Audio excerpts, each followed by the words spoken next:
Welcome to episode 4 of the Indulgent Islander Podcast. Tim Wood, your host, here with the Indulgent Islander himself, Nick DeSimone. How are you today, sir? I'm doing great, Tim.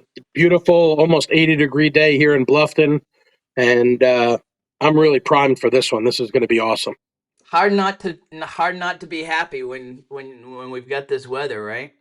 Yeah, I've been a little under the weather the last couple of days, but unfortunately, I'm on the other side of it, and honestly couldn't believe when I went out this morning to take the garbage out. I was like, it's almost time to bust out the shorts again.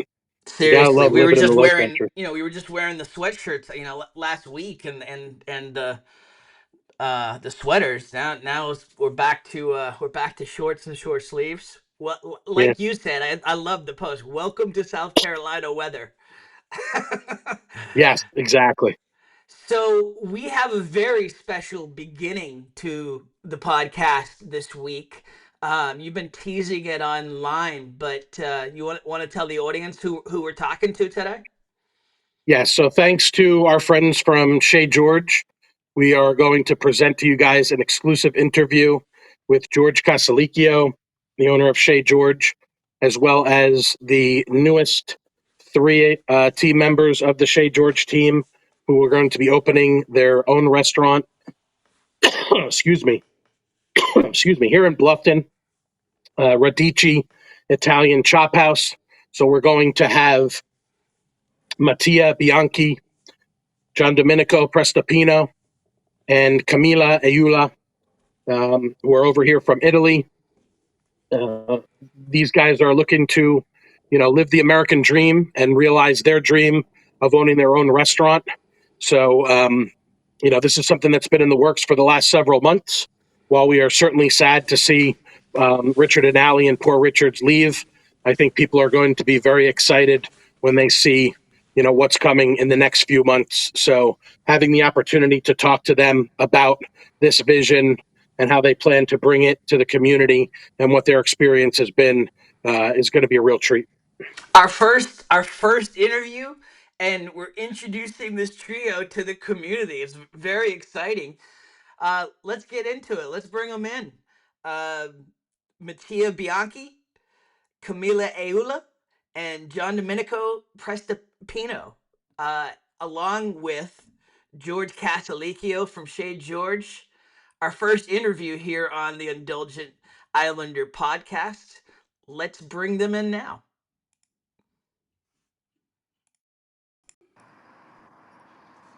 Exciting news happening here in the Low Country in Bluffton. Uh, a new restaurant coming to Bluffton, Nick. Oh, yes. So it's a great pleasure today to have our very first interview on the Indulgent Islander podcast. As we announced towards the end of the week last week, um, occupying the space in Bluffton that was formerly Poor Richards is going to be the team at Chez George Bistro and Bar that's going to be moving in there. The restaurant is going to be Radici Italian Chophouse. So joining us today on the Indulgent Islander podcast, we have George Casalicchio from Chez George, and we also have the owners of Radici Italian Chophouse, Mattia Bianchi, Giandomenico Prestopino, and Camilla Eula. Nailed it. Yeah, Not too bad. How are How you are you guys? guys? they're good. They're good.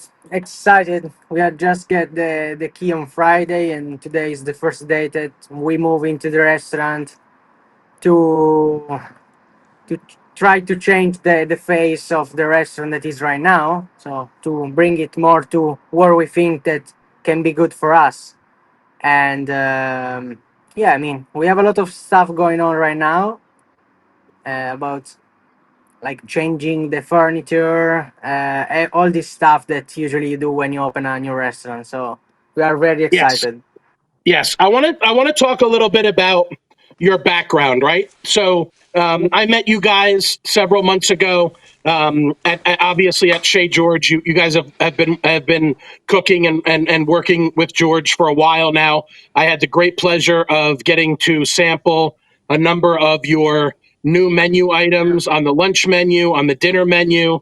But I want to get into some of that stuff because I'm taking a look at the website here. So the restaurant that you guys were at in Italy was Ca Vittoria, correct? Yeah, that's correct. Yes. So this was a Michelin rated restaurant in 2024, and I can't read it because it's in Italian, even though I'm of Italian descendancy. My Italian is very limited. But what I can tell you is, I got a chance to browse through this, and the dishes, the presentation is just visually stunning.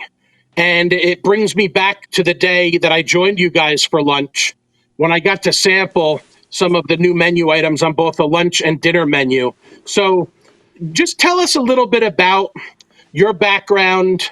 Tell us about, the restaurant or restaurants that you came from in Italy, and basically just kind of take us through your journey of how you have gone from, working in a Michelin star rated restaurant in Italy to now, being here in Hilton Head, in Bluffton, and wanting to bring, the flavors and the, these beautiful, um, delicious dishes here to the Low Country.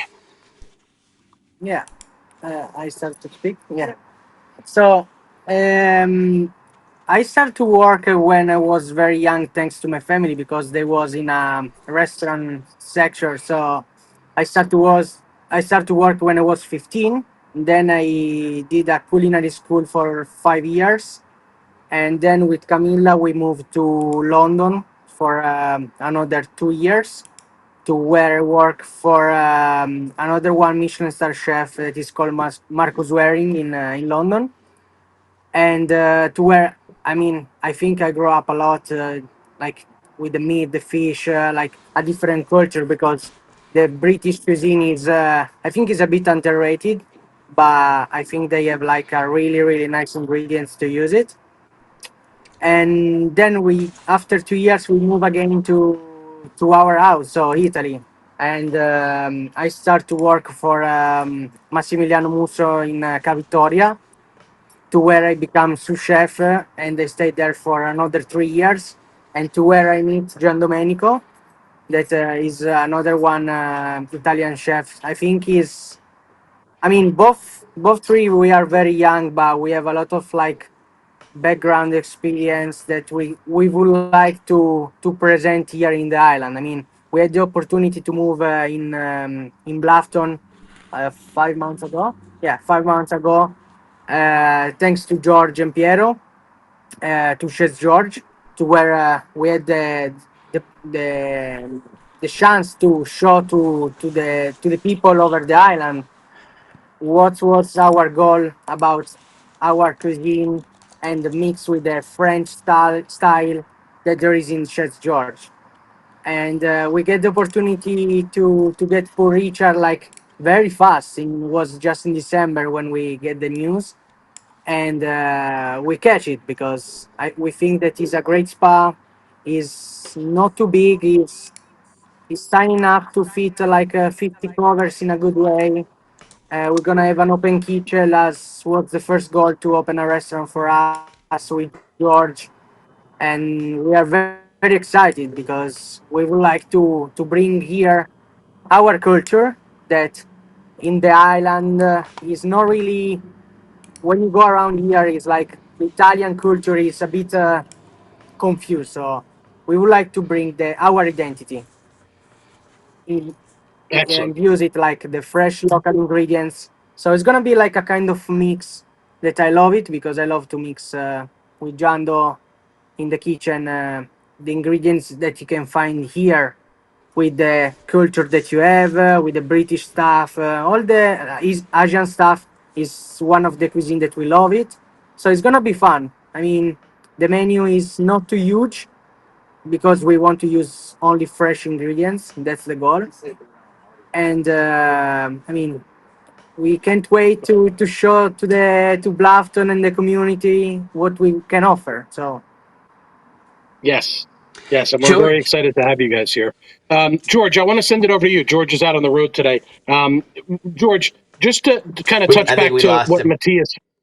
To what Matthias said. We Um, lost him, Nick.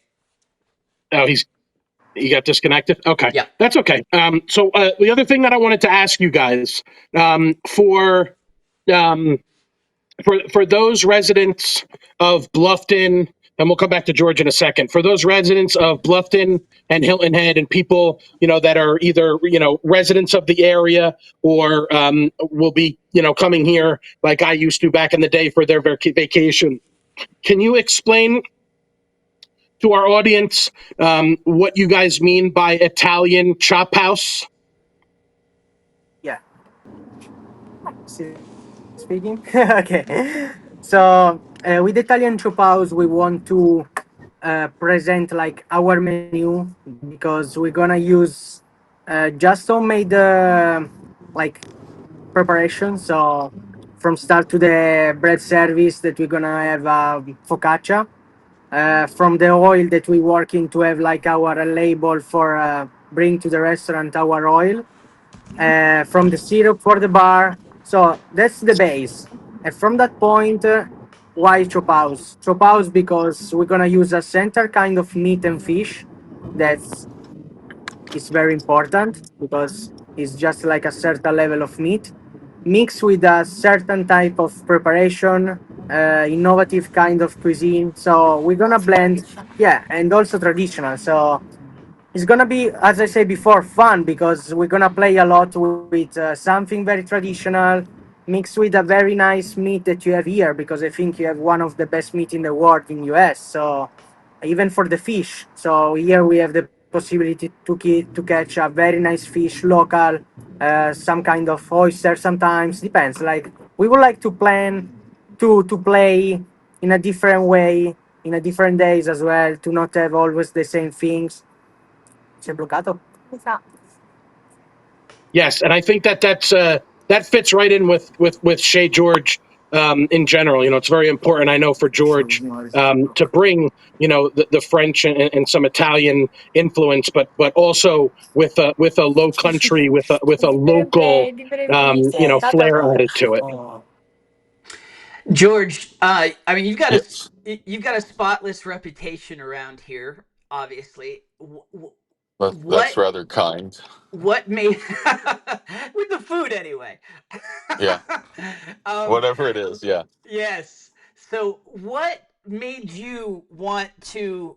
Uh, what made you convinced that you wanted to connect with this trio? yeah.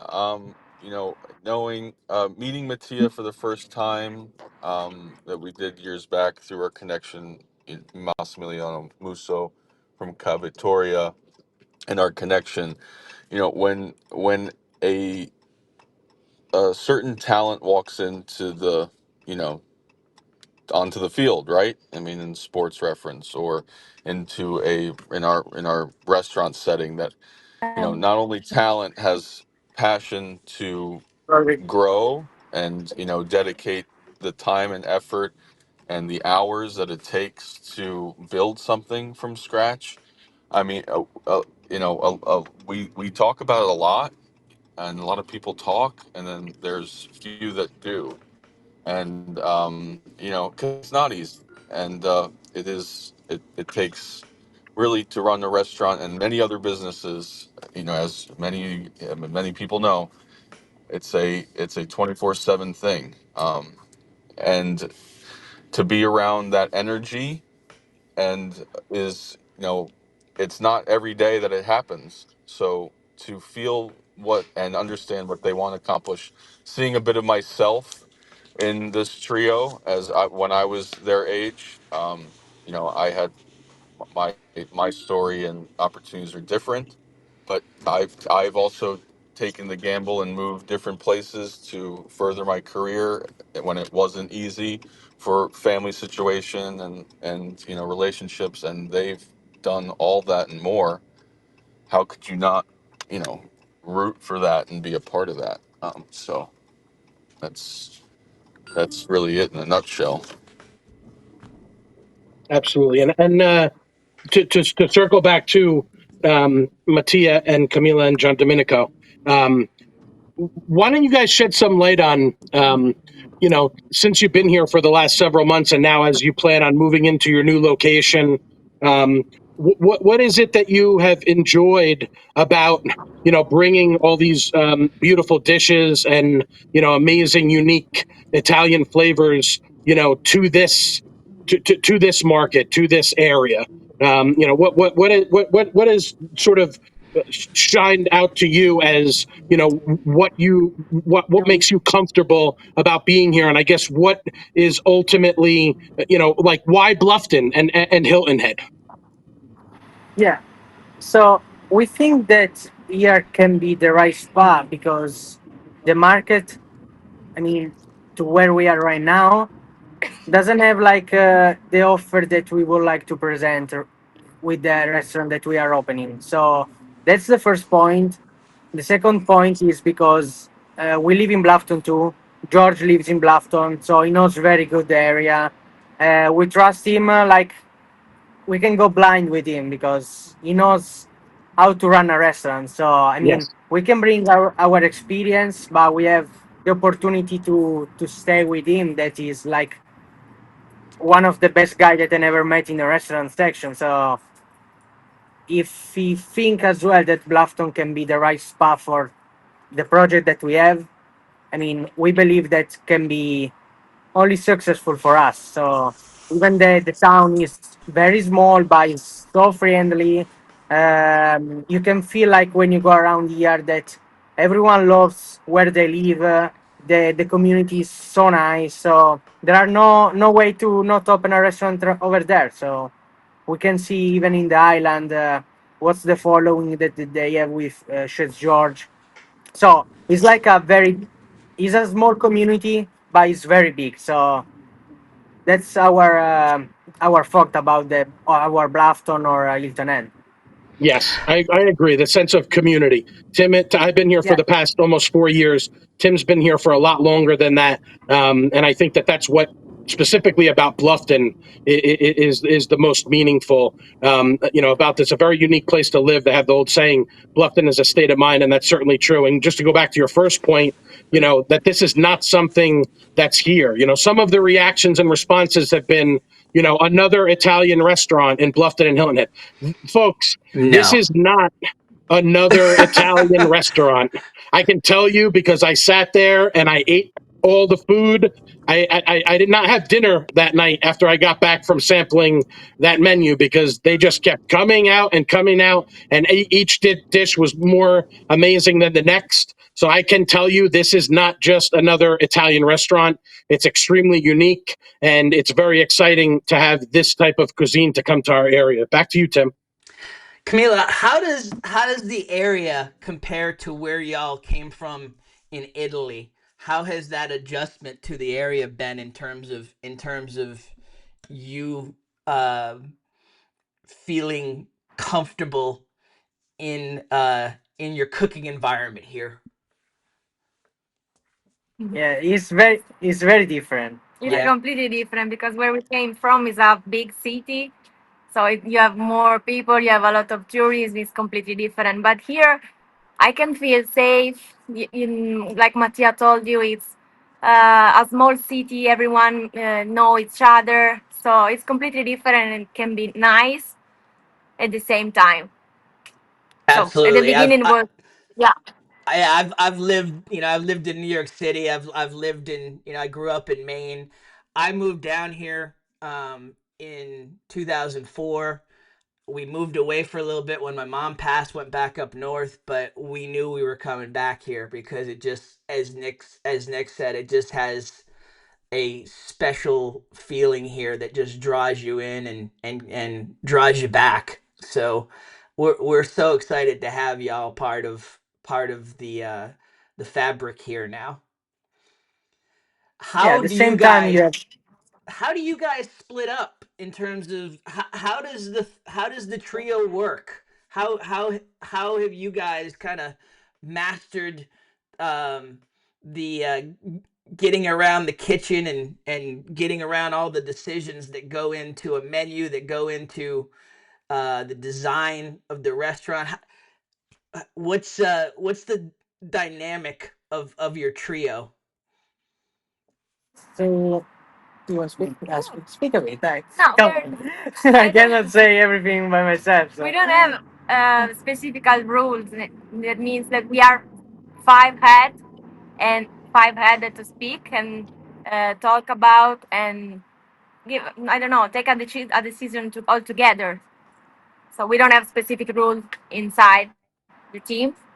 Okay. Everyone say Yeah, it's the definitely a idea that mesh he of has. talents and expertises that we all, come together and put together a puzzle. You have pieces that need to be clicked together, and everyone is set to do and prepared with their experiences certain things, and we go. And there's a lot of learning along the way. I mean, that's the beauty of it all, is especially in our business of hospitality, restaurants in particular. There's every if you're in control of the restaurant, every day is similar, but they're never the same. So you just get we everyone's comfortable in certain situations, and we all support them to achieve those things, and becomes a, a team relationship. Tim, Yeah. you mentioned that you were talking about the dynamic, and you stole the word, your thought right out of my head, because that's something that I'm very curious about. The creativity of from what I've experienced, and obviously I haven't seen the menu yet, but I would assume there's going to be some some in terms of the visually, the aesthetically pleasing, all these different flavors and beautiful colors and everything like that. I'm curious, like with any team, that speaking of this in the restaurant, right, in the kitchen, what's the process, Mattia and Giandomenico? What's the process for you guys as far as how you come up with your ideas? Because obviously, this is like Camilla said, this is a team mentality, and I know George is going to be heavily involved in what you're going to be putting out here, to the residents of Bluffton and Hilton Head. Just tell us a little bit about the creative process and what goes into the final product. I know that it's a constantly evolving thing, but tell us a little bit about, because it's kind of, from my perspective, to be honest with you, it's kind of a dream team. Starting with George, and obviously with you guys who are supremely talented. I didn't even know until just now the connection to Massimo, because that was my first experience, was originally about a year or so ago, maybe longer, when Massimo came and had the dinner event. So just tell us a little bit about, like Tim said, that dynamic. What's draw the curtain back just a little bit and tell us, what's the process that goes into, putting together a menu, creating these dishes, and combining these flavors. And is it process of elimination? Is it obviously everybody's contributing, but tell us a Yeah. little bit about how the teamwork aspect of it works for you guys. Yeah, I think the most important things that you need to have, especially in the kitchen, because I can speak about the kitchen, but like Camilla and George, they have more control about the floor as well. But I can speak about the kitchen. The most important things is to be like curious about to learn something different, to study a different technique, different culture, different plates, ingredients, and after that you have your experience. So you learn. My opinion is that you need to have like a solid background, because if you start to be like a chef, you cannot have like the same experience that maybe even like the line cook can be better than you on the line. And to me, to be a chef, you need to do all the set before to become a chef. Anyway, you cannot just arrive in the kitchen and say to someone else, what they have to do if you don't know how to do it even. So I think that one is the most important things. And after that, you have like your experience, and you can try to to to make some mix with your background and what you learn every day. Because in the kitchen, you can find every day someone better than you. So that's the important thing, to learn from someone else, even if he's like someone down to you, or if he's a line cook. Don't say like, I'm the chef, you're the line cook, I don't listen to you, because maybe he can come out with some sauce, and you can put the sauce that he come out into one your plates to make it better. So, and I mean, you have to work as a team, because I can have like an idea to change like a traditional plate, and Jando can come and say we can try to use a different ingredients to make an upload of the plates. That's the fun part, because with a solid base you can create something different. If you don't have the base, you can just like follow the other restaurant or the other chef and copy what they do. But it's not at the point, because I mean, we would like to have something different. Obviously, I mean, I'm not saying that I come here and I make a shock, but I mean, that's our goal, to use like something local and mix it with our culture. Maybe even for like an American plates, and you can mix in the Italian cuisine and make it like crazy. I don't know. I mean, we like to play a lot. Or Yes. maybe we have supplier that's come out with like a special ingredients, and you came out with a special plate. So that's the our dream, I think, because that's why we choose the job. That's why we are opening a restaurant, and it's fun because like when we come out with some idea and we speak with George, he's more like uh, his roots are even for the US part, so it's not just Italian, and he's help a lot for us. He's really helpful for us, because he knows better than us what you guys want to eat here. So it's fantastic to mix what we think to what we can sell here.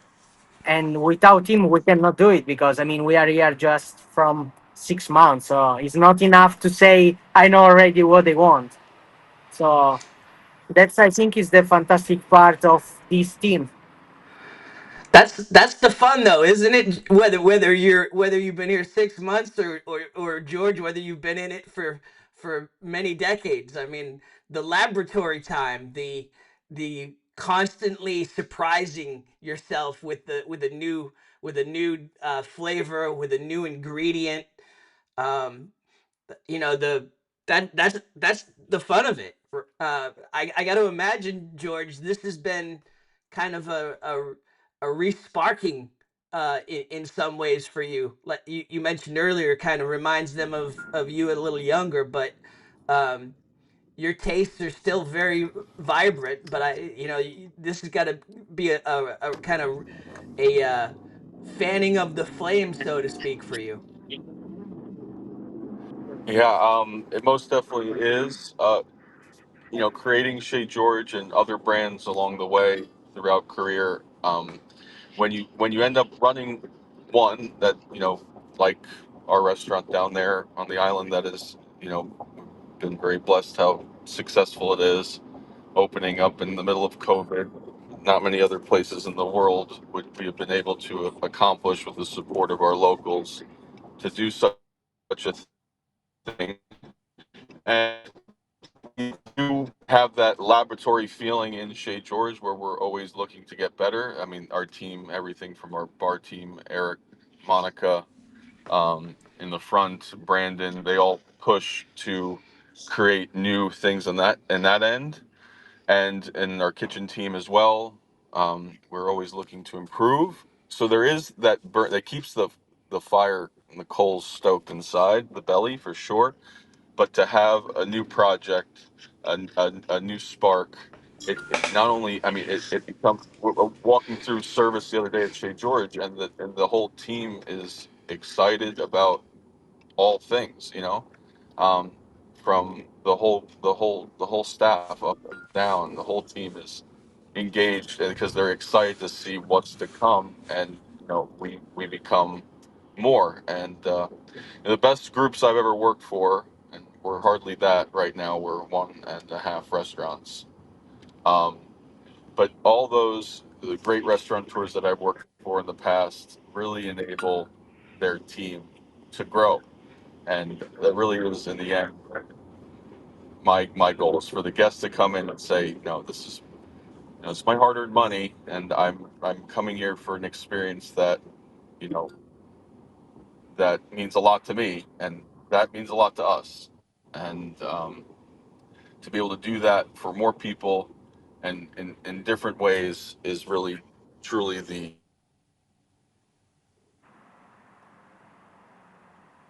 The driving force. I'm sure that's probably where he was going. Yeah, the innovation, and I think the word that George mentioned that I think is most pertinent to this is an experience. For someone like Yeah. myself, it's that's what And a it's all memory. about. Yeah, to Yeah. to not just go out and enjoy a meal, but to have that experience. And one of the primary reasons why Chez George has become one of my favorite restaurants in the area over the last couple of years is because of that commitment to the creativity and the innovation, and the addition of this group, incredibly talented people to the team has just taken that to another level. And I think that um, you know people are going to see very soon, um, as we look towards an opening in the next couple of months of Radici. I think people are going to see exactly how much time, effort, and care um, is put into this stuff. And that leads me to my last question, because as I look at these photos, and we'll circle back to the way that the conversation started, um, this is delicious food. We talked about sometimes the ingredients and what you guys have access to. Um, Driving that creativity is, oh, we have truffles this week, or whatever the case is. But really, what I was blown away, other than the unbelievable flavor, was the presentation. I mean, this is really an art form.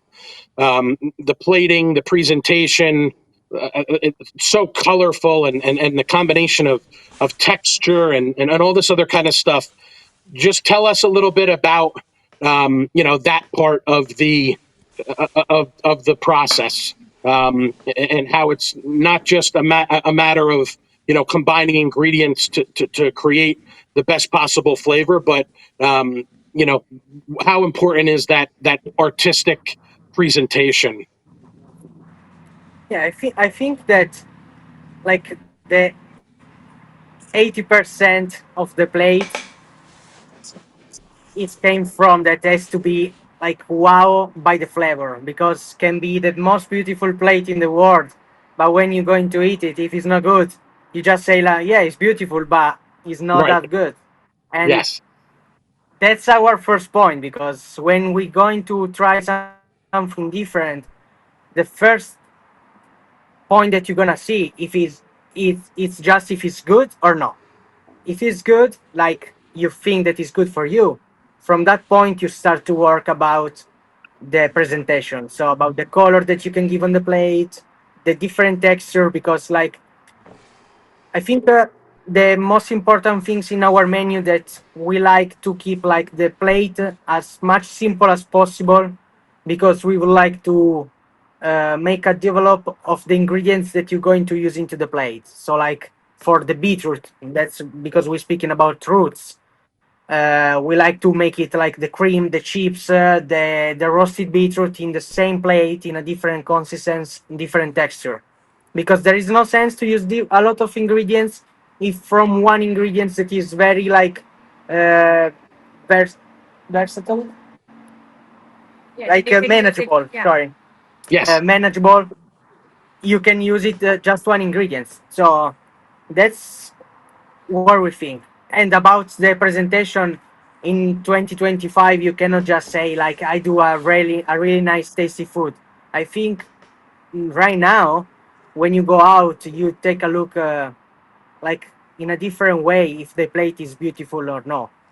And it's the first impression that you have about the plate. If it's beautiful, you start to enjoy the plate in a different way. That's my idea, and that's what we are going to do it. So they have to be really tasty, really nice into the flavor, but they have to be beautiful as well, because you have to enjoy the service, the presentation, the food, the drink, the wine, the service of the bar, because sometimes you lose just like the focus into the service and you're just speaking about the kitchen. But I think when you run a restaurant, you have to think as you think about the kitchen, the same level of the service, because if you have a great kitchen but you don't have like the same level of the service or on the bar, you're losing some points. So that's why we believe that you have to work in the same way for all the section into the restaurant. So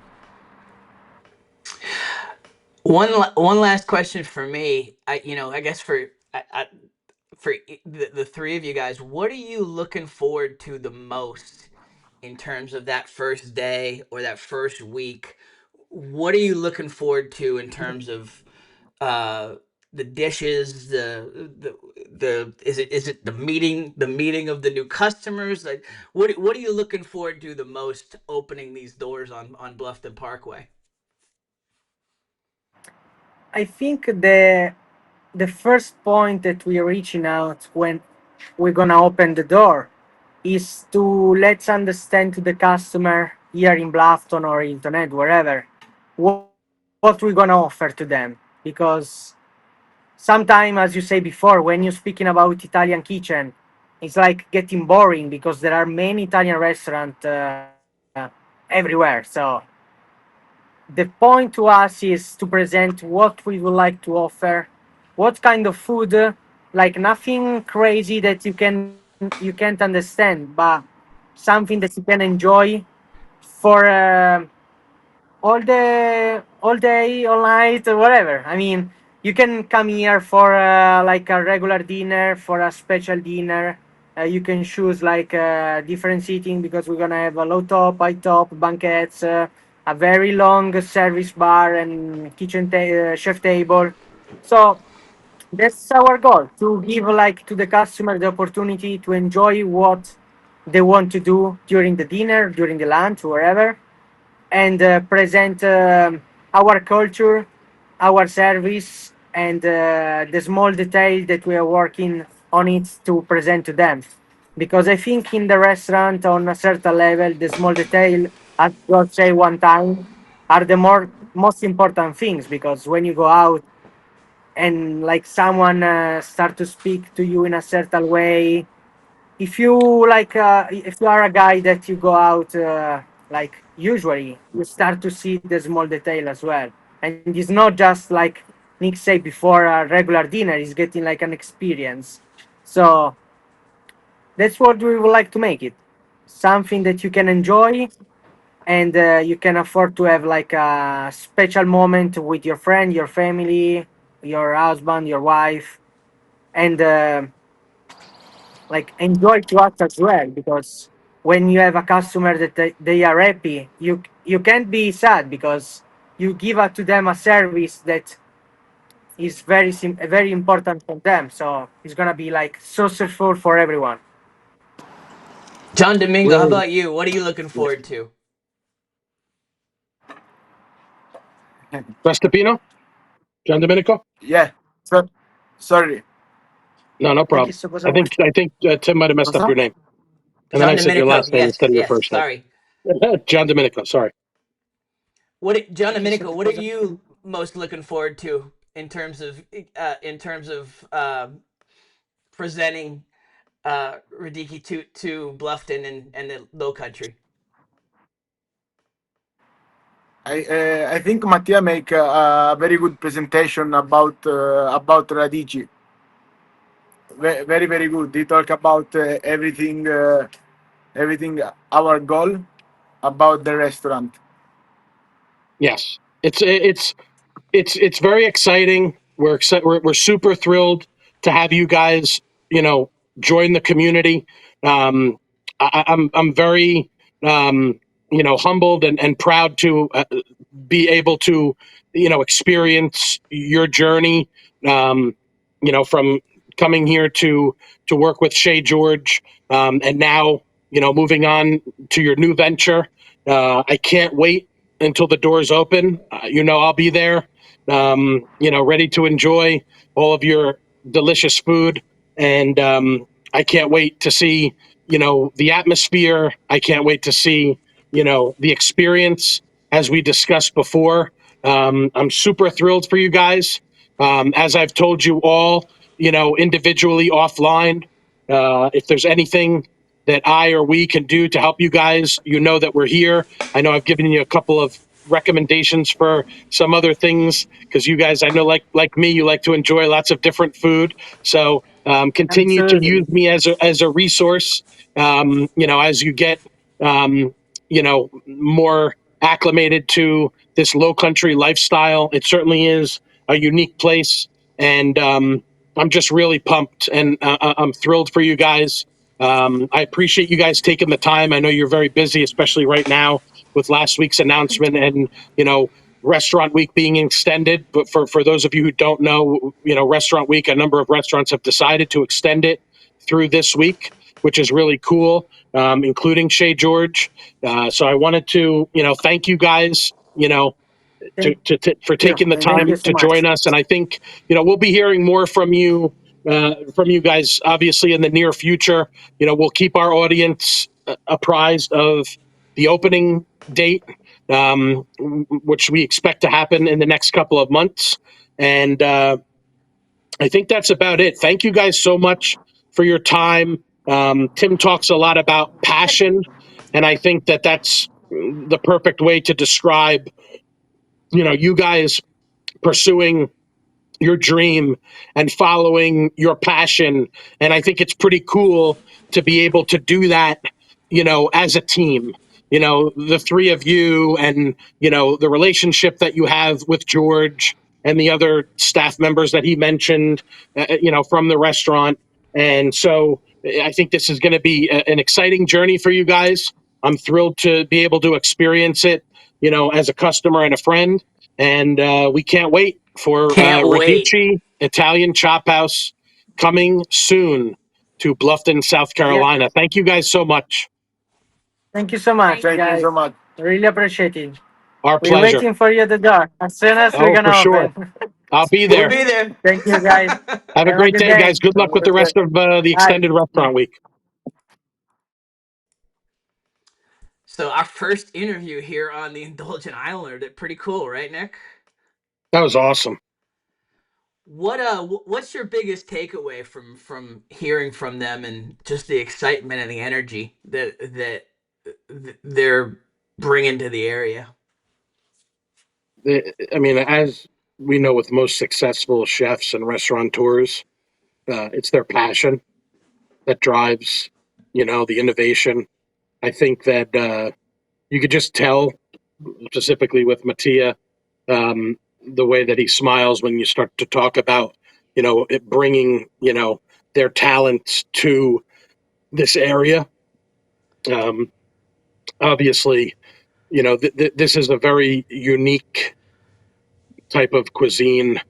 It's not, like I said, during the interview, it's not going to just be your standard Italian food. So I think that really what is probably most exciting for them, and what's most exciting for me, is just to kind of bring that vision and that creativity to life, and let them take a space like Poor Richard's, which is unique to begin with in and of itself, and to put their special touches on it. And you can just tell, from the tone of his voice specifically, and Camilla as well, they're just really excited to be a part of this community. And I think they're really excited to present, these amazing flavors and, these beautiful dishes to Bluffton and Hilton Head. And it's exciting. I mean, anytime that you have a new restaurant, obviously it's exciting for people that like to go out to eat, and for someone like myself who really likes to celebrate, all of it. Uh, as someone from Italian heritage myself, And as someone who has tasted and enjoyed a number of different dishes that were created and crafted by these amazing chefs, I think that that's probably what's most exciting for them, for George, for me. It's going to be new, it's going to be fresh, local ingredients. And I love how, you know, the team dynamic and now we're getting this stuff in this week and incorporating what type of produce or what type of meats and fish and things like that. Obviously all fresh, all local. That sort of helps them sort of steer and navigate what they're going to present. So it's going to be really, really exciting.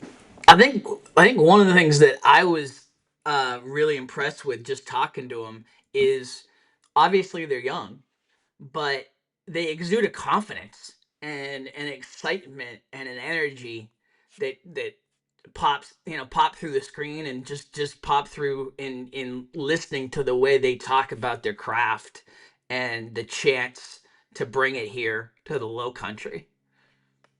Yeah, the confidence that stems from having experience working in Michelin star restaurants, not just in Italy, but like Mattia said, in London, and it's similar with George. George has worked, in different countries in the restaurant business. He's worked in different states and areas of the United States.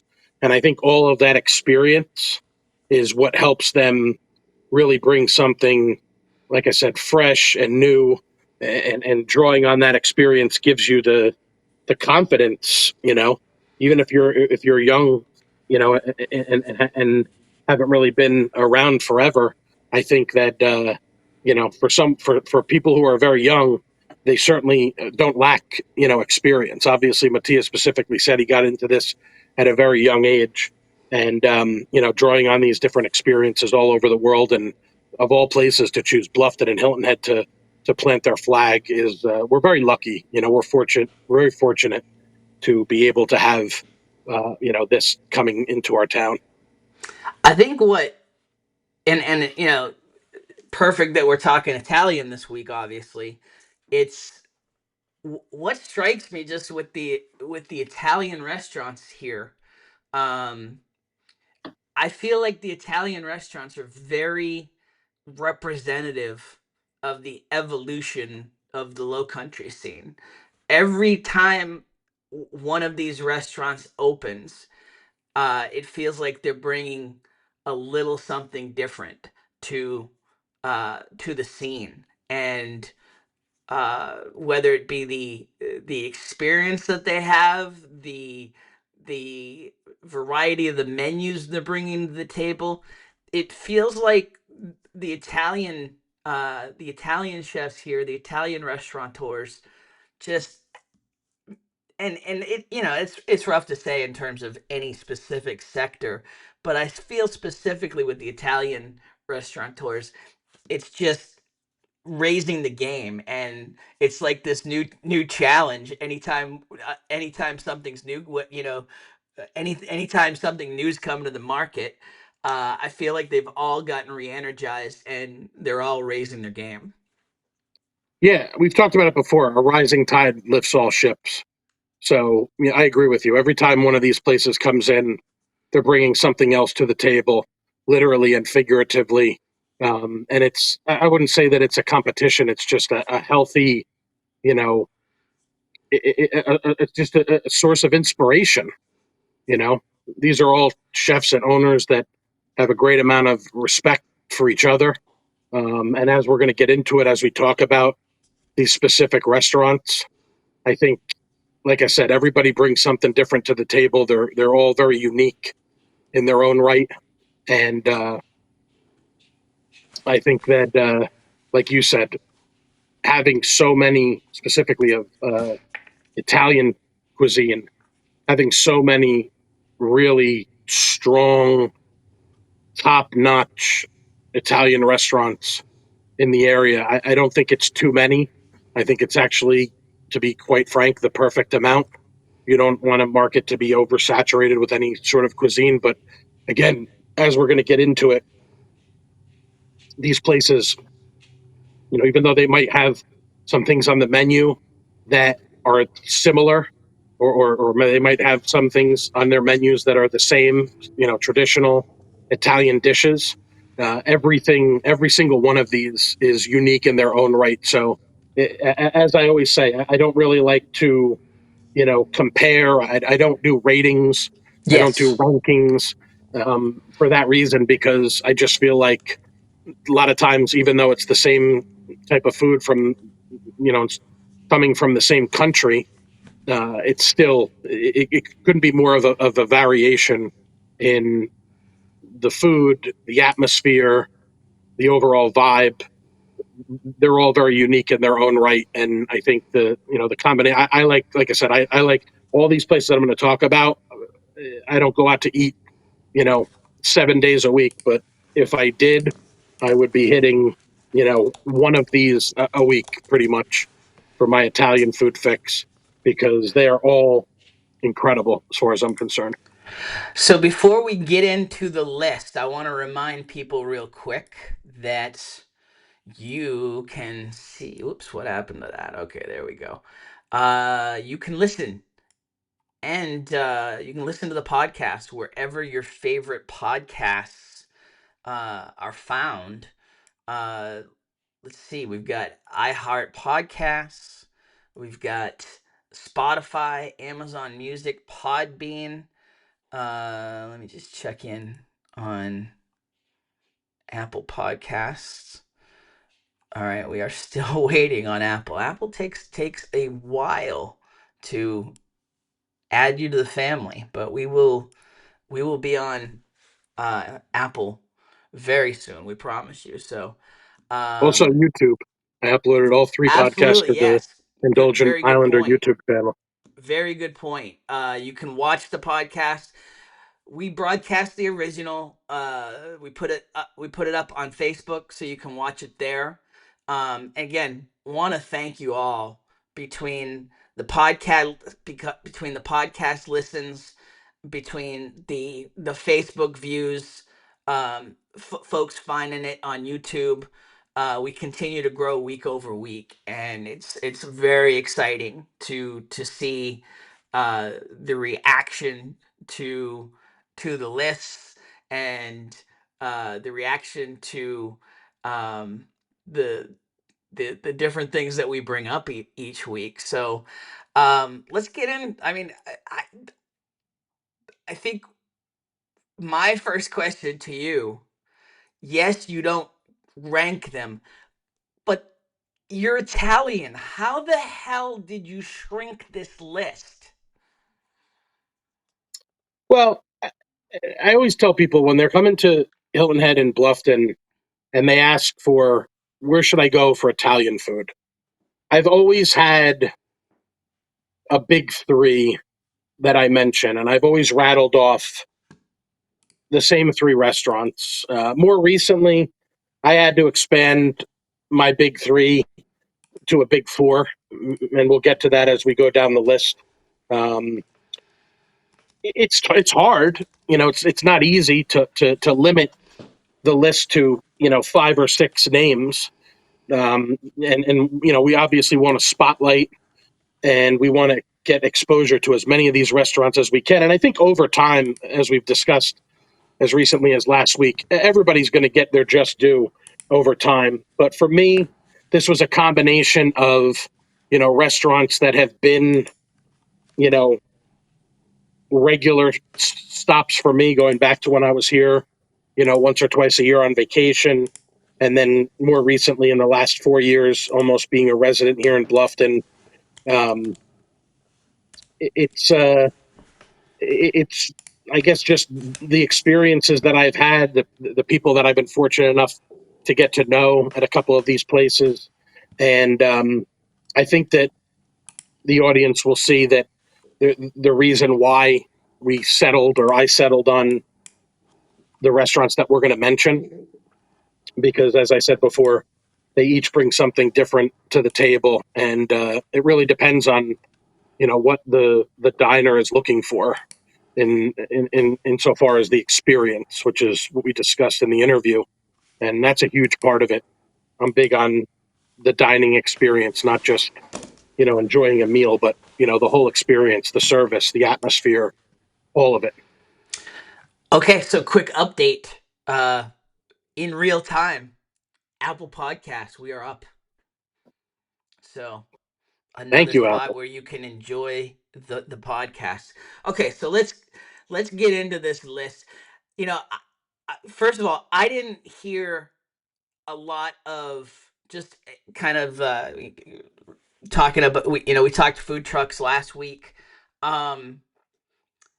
I didn't hear a lot of pushback on the list. We covered a bunch of them. First of all, beyond the list, we talked about a bunch of them. Um, I think what I heard the most was, well, there's a lot of different ones coming in for one-offs from Savannah, from Charleston. Yes, there are, absolutely. But we're talking about, the taste of the ones that are here on a regular basis.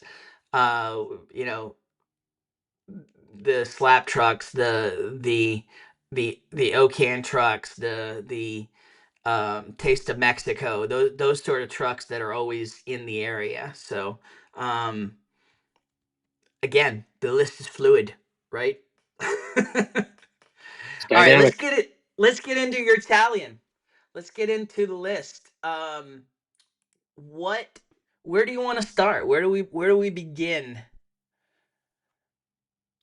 We're going to start where it all started for me as a vacationer, as a tourist here in Hilton Head. I would say, the OG, as the kids call it these days, Michael Anthony's Cucina Italiana.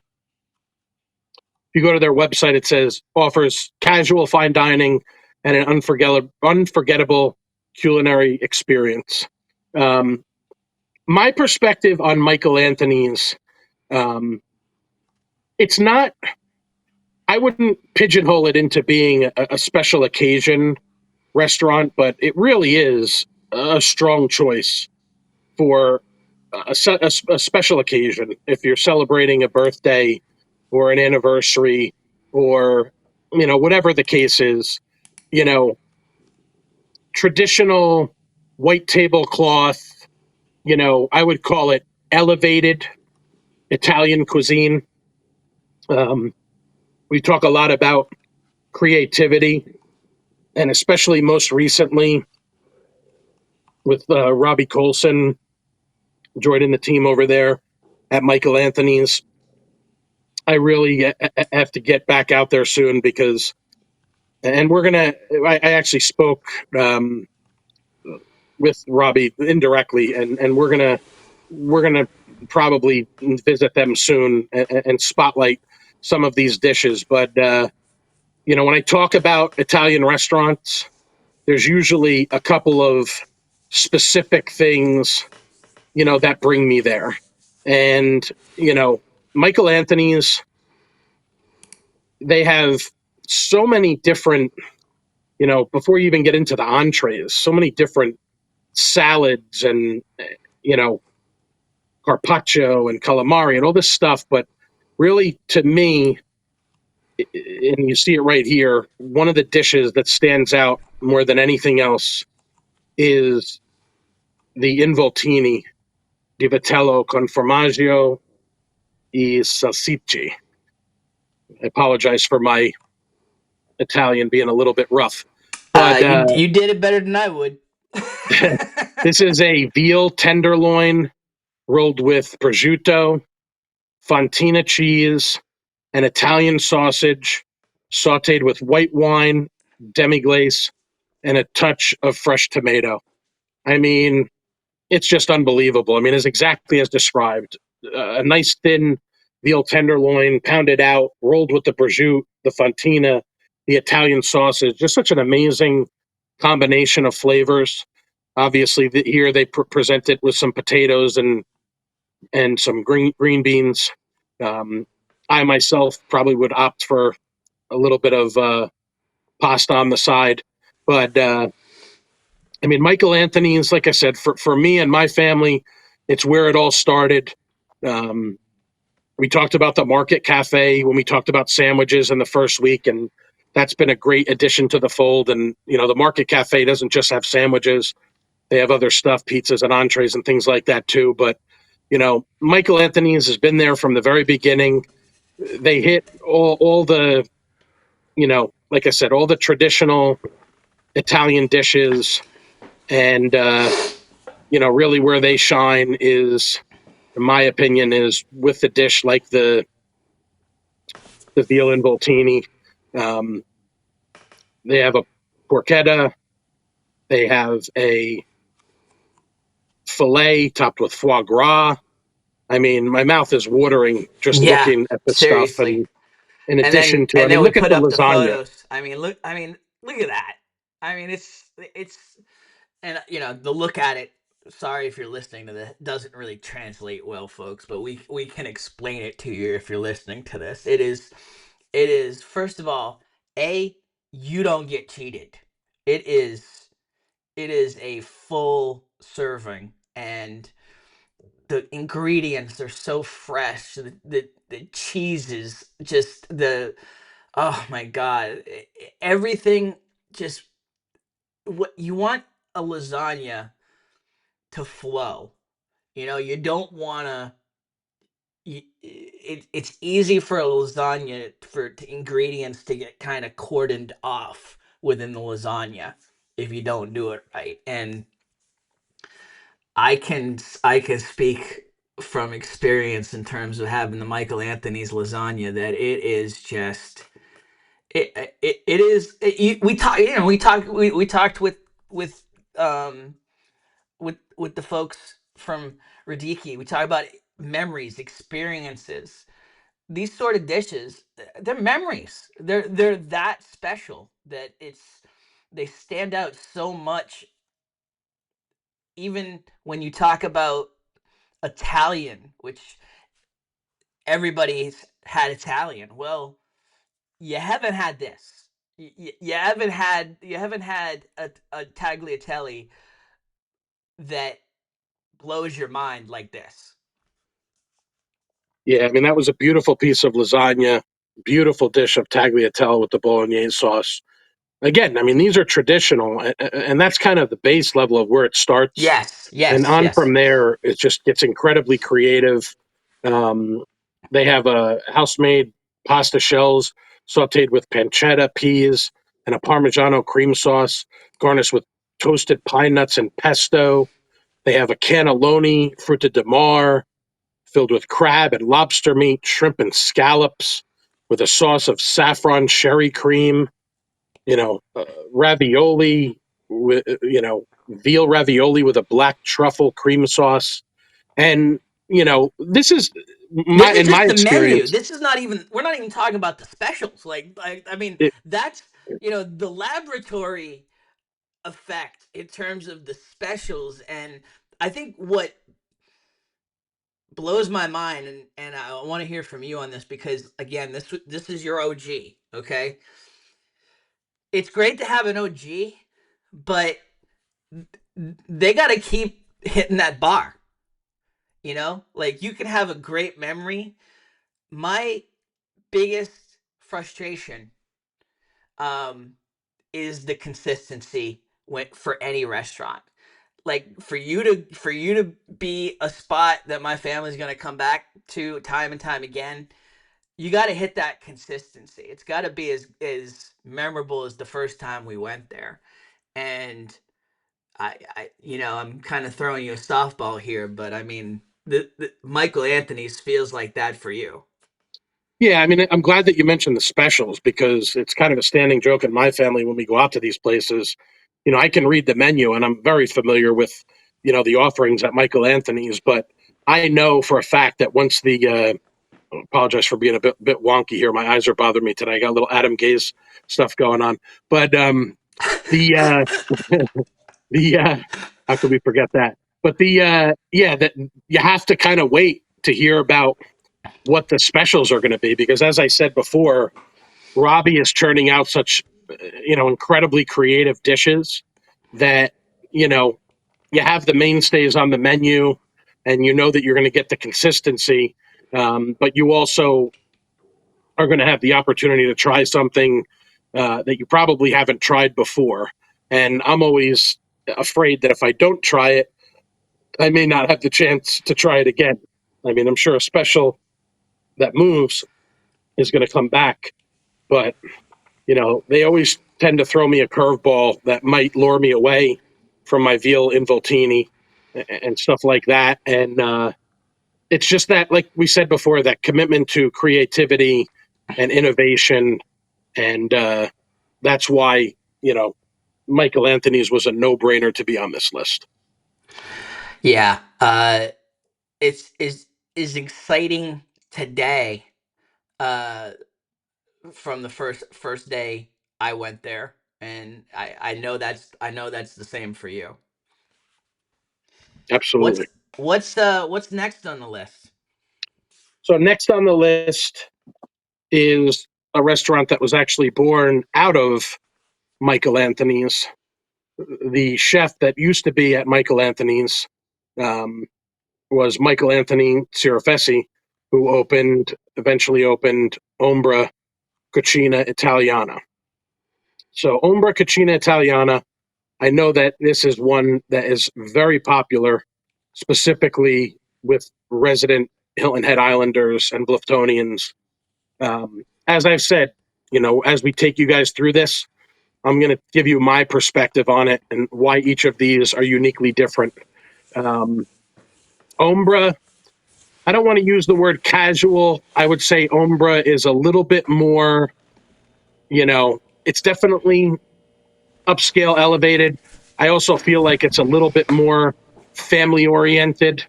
There's sometimes when you have an Italian restaurant that has such a following like this, there's just a buzz when you go in there. You walk in the door, the bar is right there. It's just humming, there's a buzz. The food's moving out of the kitchen. It's like a symphony, as they're taking your orders and they're bringing out the food. I have a lot of fond memories from, my family and I sitting around at a nice round table, So we have this one table that we always think of that's in the back corner that a lot of times we'll end up in. And it brings back memories of sitting there with my family. And, I know that my dad's going to order his, prosciutto di Parma, you know, appetizer. And, my wife's going to probably go with, the ribollita, twice boiled cannellini bean and vegetable soup over rustic bread, extra virgin olive oil drizzled on top of that. I mean, just really fresh, unique Italian dishes. They have a full list of pastas, a lot of the traditional ones. And what I really love about Ombra is their revolving special, or at least one of them. They always have a ravioli del giorno, a daily homemade ravioli. So I can't make my decision when I go there until I hear, what the ravioli of the day is. There you saw, there's some ravioli. But you also saw, as Tim showed us, one of the veal dishes that was, I believe, was an ossobuco. That was probably a special on that Oh yeah, no, particular here's night. the ossobuco. Yeah. Oh, okay, sorry. That one was the cacciatore, which was also a special. So that's why I got the two confused. But Yep. yeah, this is the ossobuco with the risotto, which definitely, if that's being offered, my father's going to order that every time.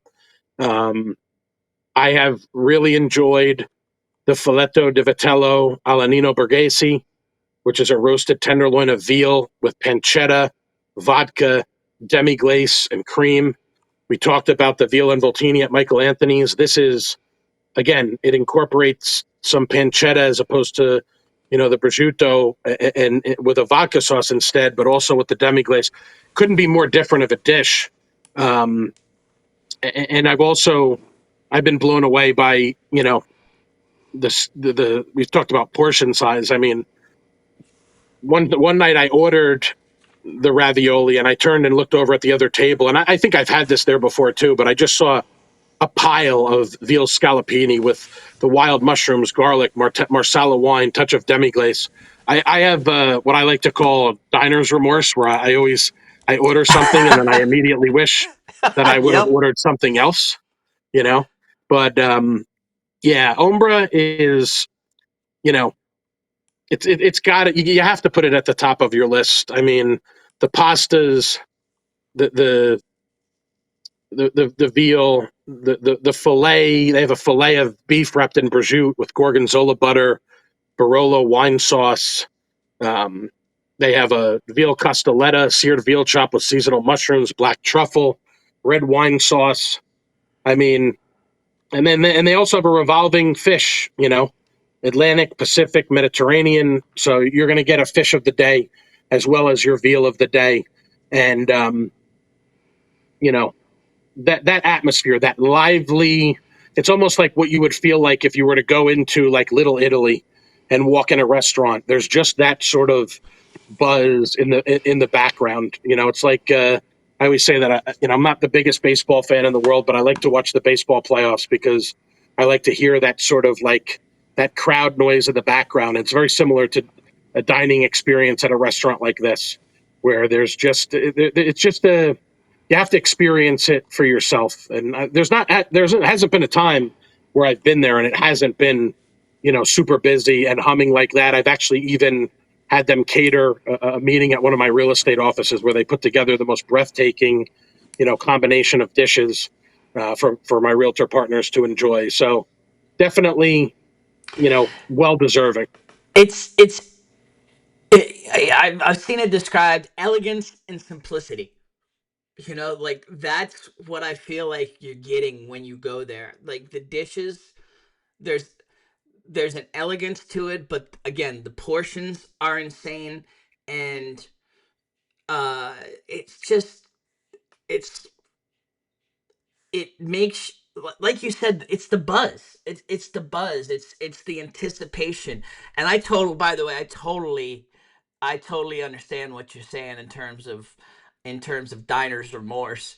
I go through that every time, especially when you know it's going to be a special occasion type restaurant, a special, like an Ombro or like a Michael Anthony's. It's nothing. Probably the easiest way to say it is nothing sucks. So it's like everything is so elevated. It's like, where do I go today? Yes. And we don't get into too much of this when we're talking about these restaurants, but I also have to mention, you know, some of the desserts at Umbra are also spectacular. You know, they have a bombato de chocolatino, hot, soft, centered chocolate souffle cake with vanilla gelato. One of my favorites is the affogato. It's basically Umbra sundae, vanilla gelato, drowned with espresso, chocolate sauce, Kahlua, whipped cream, and chocolate shavings. No better way to finish an Italian meal than with some of the sweets that they have on here. I'm not looking at the menu right now, but I can tell you that one of my favorite desserts there was the panna cotta uh, vanilla. Uh, it was just just like you have this amazing, and I think that night I had like I think it was chicken and wild mushrooms, pola alla zingara, and then that was mind blowing, and then to have this dessert, it's just the attention, the taste sensations. It's insane. It really Panna is. cotta is nothing. There's nothing quite like that nice, cold, you know, fresh texture of an eggless custard.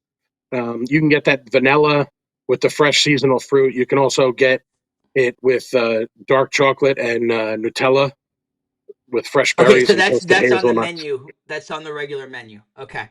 Yes. Awesome. Yep. I couldn't remember if it was a special that day or if it was actually on the menu. It's on there. Awesome. What's next? Next, we move on to the newer of the big three, as I used to call them before I had to expand it, Nunzio. So, like I said, all three of these are unique in their own right.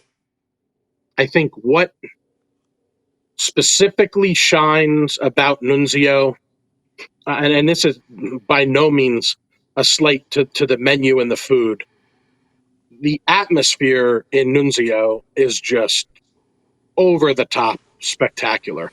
Yeah. The way that they decorated this restaurant, I feel like even though you're inside, and they do have outdoor area, but even though you're inside, whether you're in the main dining room, whether you're in that bright sort of, I don't know what they call it, but that glass room that's next to the bar, Yeah.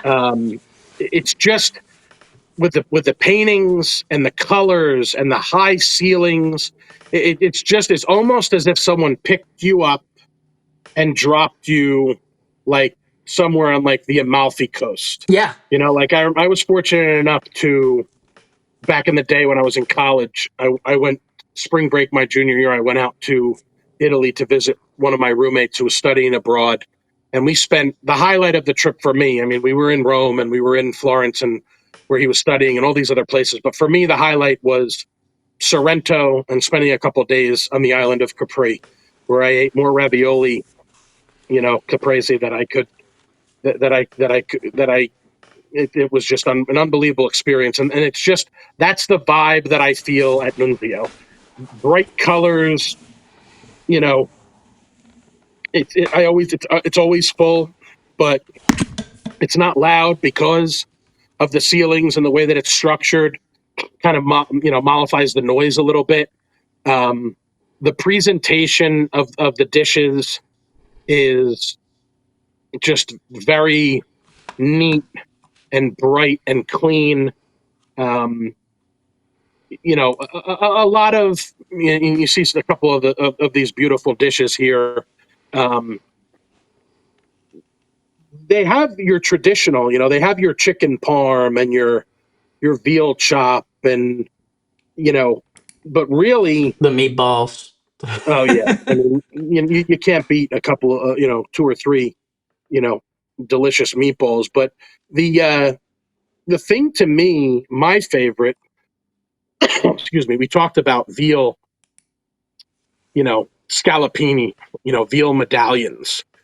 Nunzio imports, or they get the veal cutlets. I want to say they're shipped from up north, and they're like individually packaged, like cutlets, and it's hard to describe. And I know there's some people that don't prefer veal. For me, it's not something that I eat regularly, but it's something that I will indulge in when I go out to an Italian restaurant.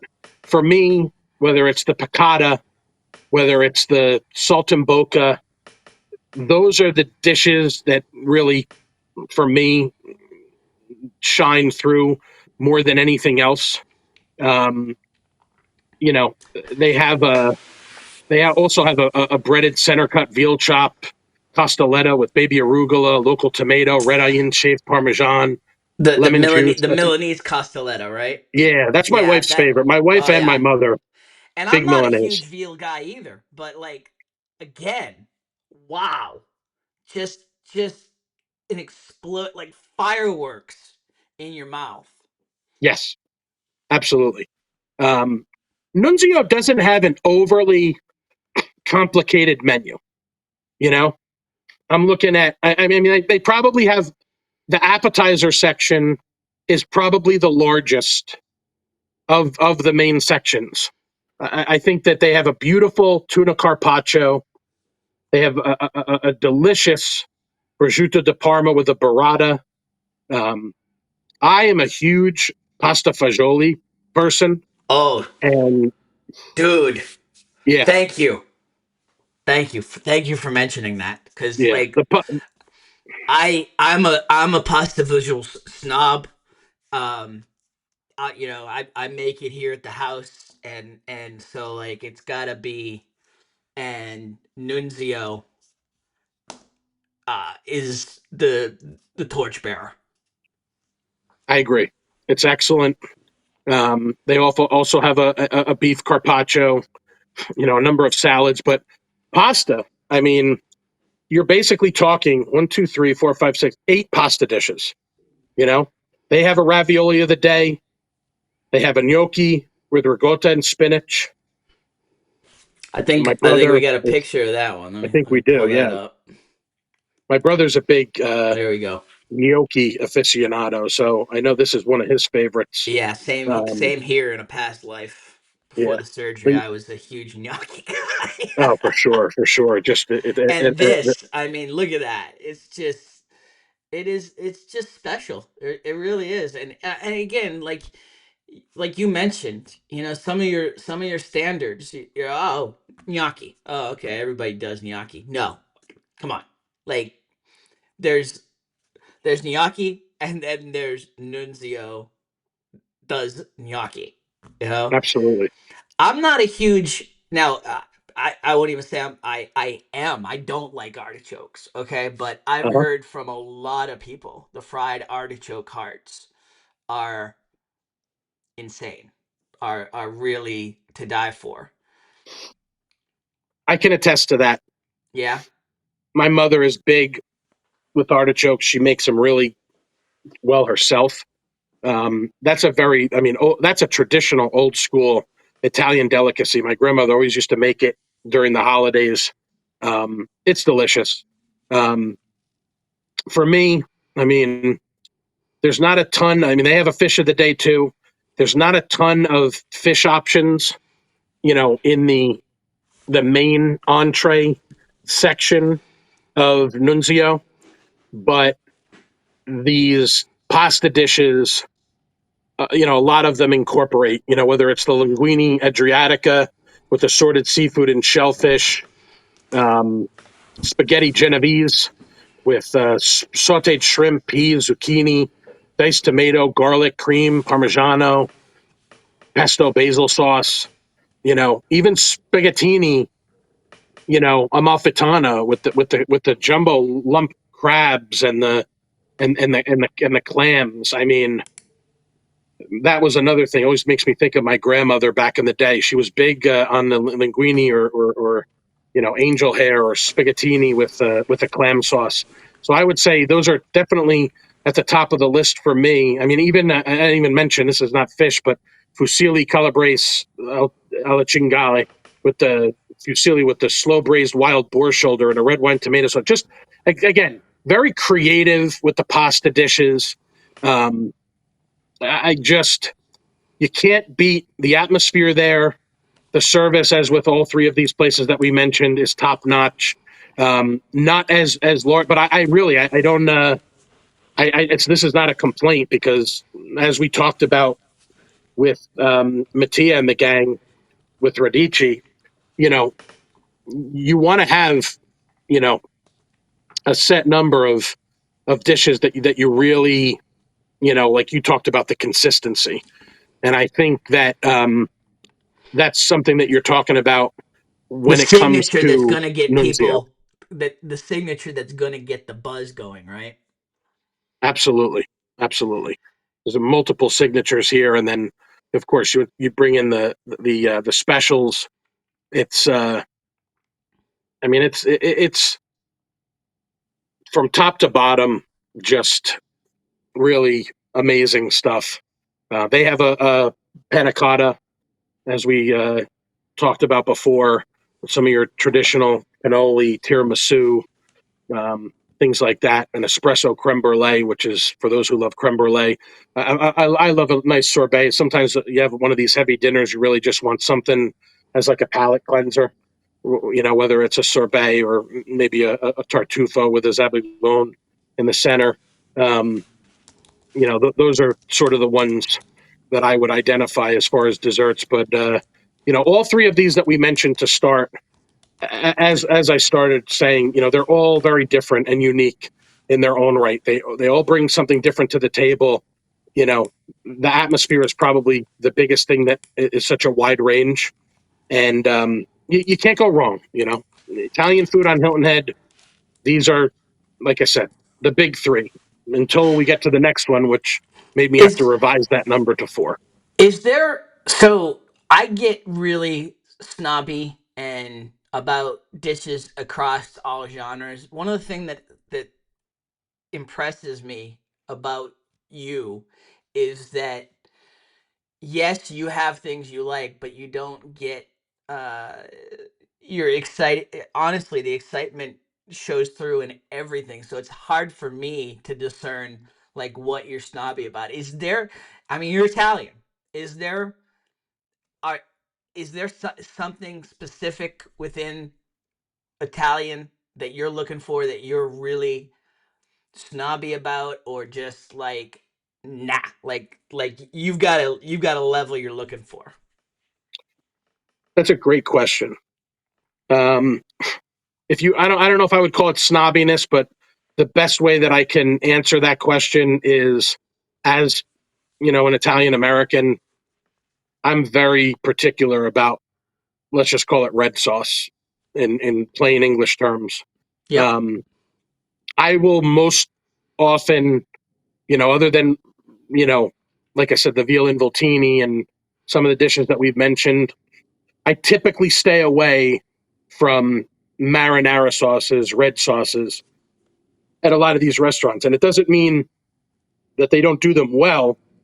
It's just that when you've eaten as much macaroni, as we call it, from my mother, my grandmothers who are no longer with us, even my wife, who's gotten pretty darn good at it, it's very difficult to enjoy, a marinara sauce or a red sauce out at a restaurant when you're so used to, you know, the way that it's made at home. The So, flavor, yeah, the flavor. yes, It just those sort of things invoke memories, lifelong memories of whether it's watching your grandmother cook, or watching your mother cook, or participating in cooking, and then the meal itself and all of the memories that came along with the meal and with the family. Yeah, it's I I feel you for sure. And and that, that's tough because that's yeah, that's your base for every dish basically. for most of them, but Yeah. there are like a lot of these, seafood centric dishes, and a lot of times, like I said, if it's a veal dish, it's more of sort of a dark colored sauce with a demi Yep. glaze and things like that, a Yep. marsala, that type of thing. I typically go in that direction, or if it's a sauce where it's a clam sauce where it's lighter. It doesn't mean that, chapter and verse I avoid it. If there's something that jumps out there, I'm going to have it, like a Fra Diavolo or something like that. I'm susceptible sometimes to a little reflux, so sometimes the tomato sauce can trigger that. But it's not going to stop me from ordering a dish if it's something that I particularly like. But that is actually the perfect um, bridge to our next one on our list, which is pomodori. Um, Pomodori is one that I've obviously known about. I've enjoyed it for several years. Um, but I had to, and it's ironically Pomodori. For those of you who don't know, it means tomato. So what my first experience with Pomodori, where I think they have a really nice, outdoor seating area that even when it's colder temperatures, they have heaters out there, and very small restaurant, sometimes very challenging to get a table at the Pomodori in Hilton Head, and I'll get onto Pomodori too as well, but which I obviously being out here in Bluffton, I tend to frequent a little bit more, but Pomodori is, it's classic, rustic Italian. Um, a lot of these dishes, Comfort no, food, I'd say. yes, Yeah. yes, the gnocchi with the pomodori, the gnocchi pomodori with the tomato sauce, lasagna with a touch of bechamel, linguine with the meatballs, pappardelle with the vodka sauce, obviously a little bit lighter than your traditional red sauce. I love vodka sauce; it's my wife's favorite. Tagliatelle, bolognese.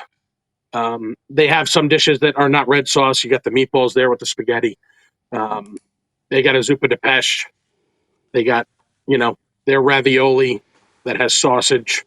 So not all these dishes are red sauce type dishes, but the one thing that I could tell you is be prepared, because that's the orecchiette with the sausage. That's Yeah. another one that my mother loves, the orecchiette with the sausage. That's probably one of her favorite dishes of all time.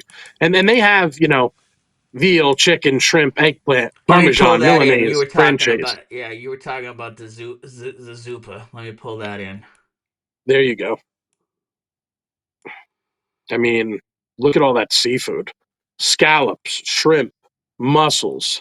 It's incredible. Looks like we got some clams there. I mean, like I said, they'll have your traditional Parmesan, Milanese, franchise, piccata, marsala, all that kind of stuff. But, you know, their specialties are these traditional Italian dishes. And just to finish my thought from before, the Yeah. portions are incredible. Um, my most recent experiences have been with Pomodori 2, which, a year or two ago took the place of the Underground Burrito on May River Road. Not, I don't think any indoor seating, some outdoor seating, but Yeah, no, really they've got it's some. They've got some indoor. so. A little Oh, they bit. do. Okay, a couple Yep. tables. I apologize. But this is, I mean, the original idea for Pomodori 2 was a takeout kitchen, you know? So for me, being over here, on 170 in Lawton Station, and then being right there on May River Road, I mean, whether I go to pick it up or my wife picks it up on her way home from work or whatever the case is, or whether I do it with, I want to say they do Toast Local for their deliveries. Tim, my wife and I can order, a couple of entrees. If they have a special, these last couple of times, they've had a cacio e pepe. I think they had a chicken with fettuccine, and I think another time they had a fried shrimp, breaded fried shrimp. It's unbelievable. I mean, she'll order a burrata, pesto, appetizer. I might order a rice ball or a you know a, a stuffed pepper or something. But we'll get two or three entrees, and we have enough food for like several meals. The amount of food, just the sheer weight, in the one picture that you showed with those takeout containers, the sheer weight of the container is just incredible. The amount of food that they give you is just wild. And so, I know a lot of people are price sensitive. These entrees are upwards, and maybe a couple of them, maybe a tick or two over $30. But, and you can add chicken, sausage, shrimp, scallops, salmon, meatballs to any of their pastas. Pomodori is amazing. Pomodori 2 has been an incredible addition to the restaurant scene in Bluffton. And Amanda and the gang have really just knocked it out of the park with the new location. They've been knocking it out of the park with the original location for a while now. And that's why, like I said, I used to say I had a big 3, and I had to turn it into a big 4, because Pomodori is just incredible. And I think, honestly, just to go back to what you're saying in terms of price, like, I get it. Okay, you're not used to paying $28 for a chicken parm. It's worth it. I mean, the between the flavor profile, the portion, um there's an attention that goes into it. Again, like, when you mention your classics, and it almost feels like, I don't know, when I listen to food podcasts, like, no one wants to talk about chicken parm because everybody makes chicken parm. Oh la la. Okay, well, if you like chicken parm, you'll want to find where it's best. And these spots we've mentioned so far, they do some amazing specials. They are incredibly creative with taste combinations, but they also nail the classics. They don't mail in the classics. And so when you're talking about a ravioli or you're talking about a gnocchi, it like $25, $30. I get it, but like it's so I just can't emphasize enough. When you go to a place like Pomodori, it is worth it. It is worth it. Uh, and I don't say this. I don't say this mean, okay? Because listen, okay. Cards on the table. I like Olive Garden. A lot of people do, by the way, because like they're open everywhere and they're consistent. Um, but you're gonna get the same flavor every time at an Olive Garden if you're lucky. You're gonna get fresh ingredients, and because of the freshness and because of the different things they do with these dishes, it is going to be a different taste every time in a very good way. Yeah, Does that make I sense? agree. Yeah, I mean, listen, sometimes you just want a chicken parm. Yeah. Like I get it. Sometimes you just want some standard Italian dish and you want to make sure, like I told you about the whole thing with red sauce.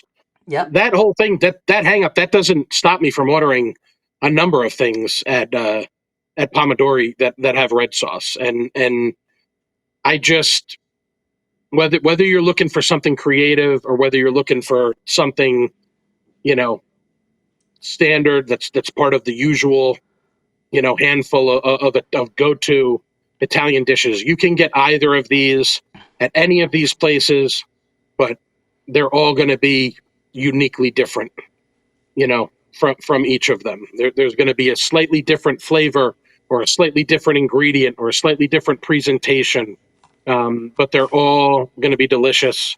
And I can't recommend more any of those four, especially for a family dinner, you know, whether it's just a regular Friday, Saturday night, whatever, or whether it's for a special occasion. You can't go wrong with any of them.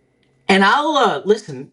I will say I was pissed when I heard about Pomodori because it meant underground burrito closed, and I like capital L loved underground burritos. Uh, the people, the dishes, it was phenomenal. So I'm always excited to see new businesses, but there's certain ones that you don't want to go away. So um, I was like, no, no, okay, and then they open, and you see Amanda back there, and you see the staff, and you see the smiles and the excitement that they're bringing to it. But then you try the food. Okay, I lost that bitterness very quickly. Jimmy, I still miss you. Um, Underground burrito forever, man. But Pomodori 2 has taken Bluffton by storm in terms of what they're bringing to the takeout game. For sure. As we talked about with Poor Richards and Radicchi, all good things come to an end.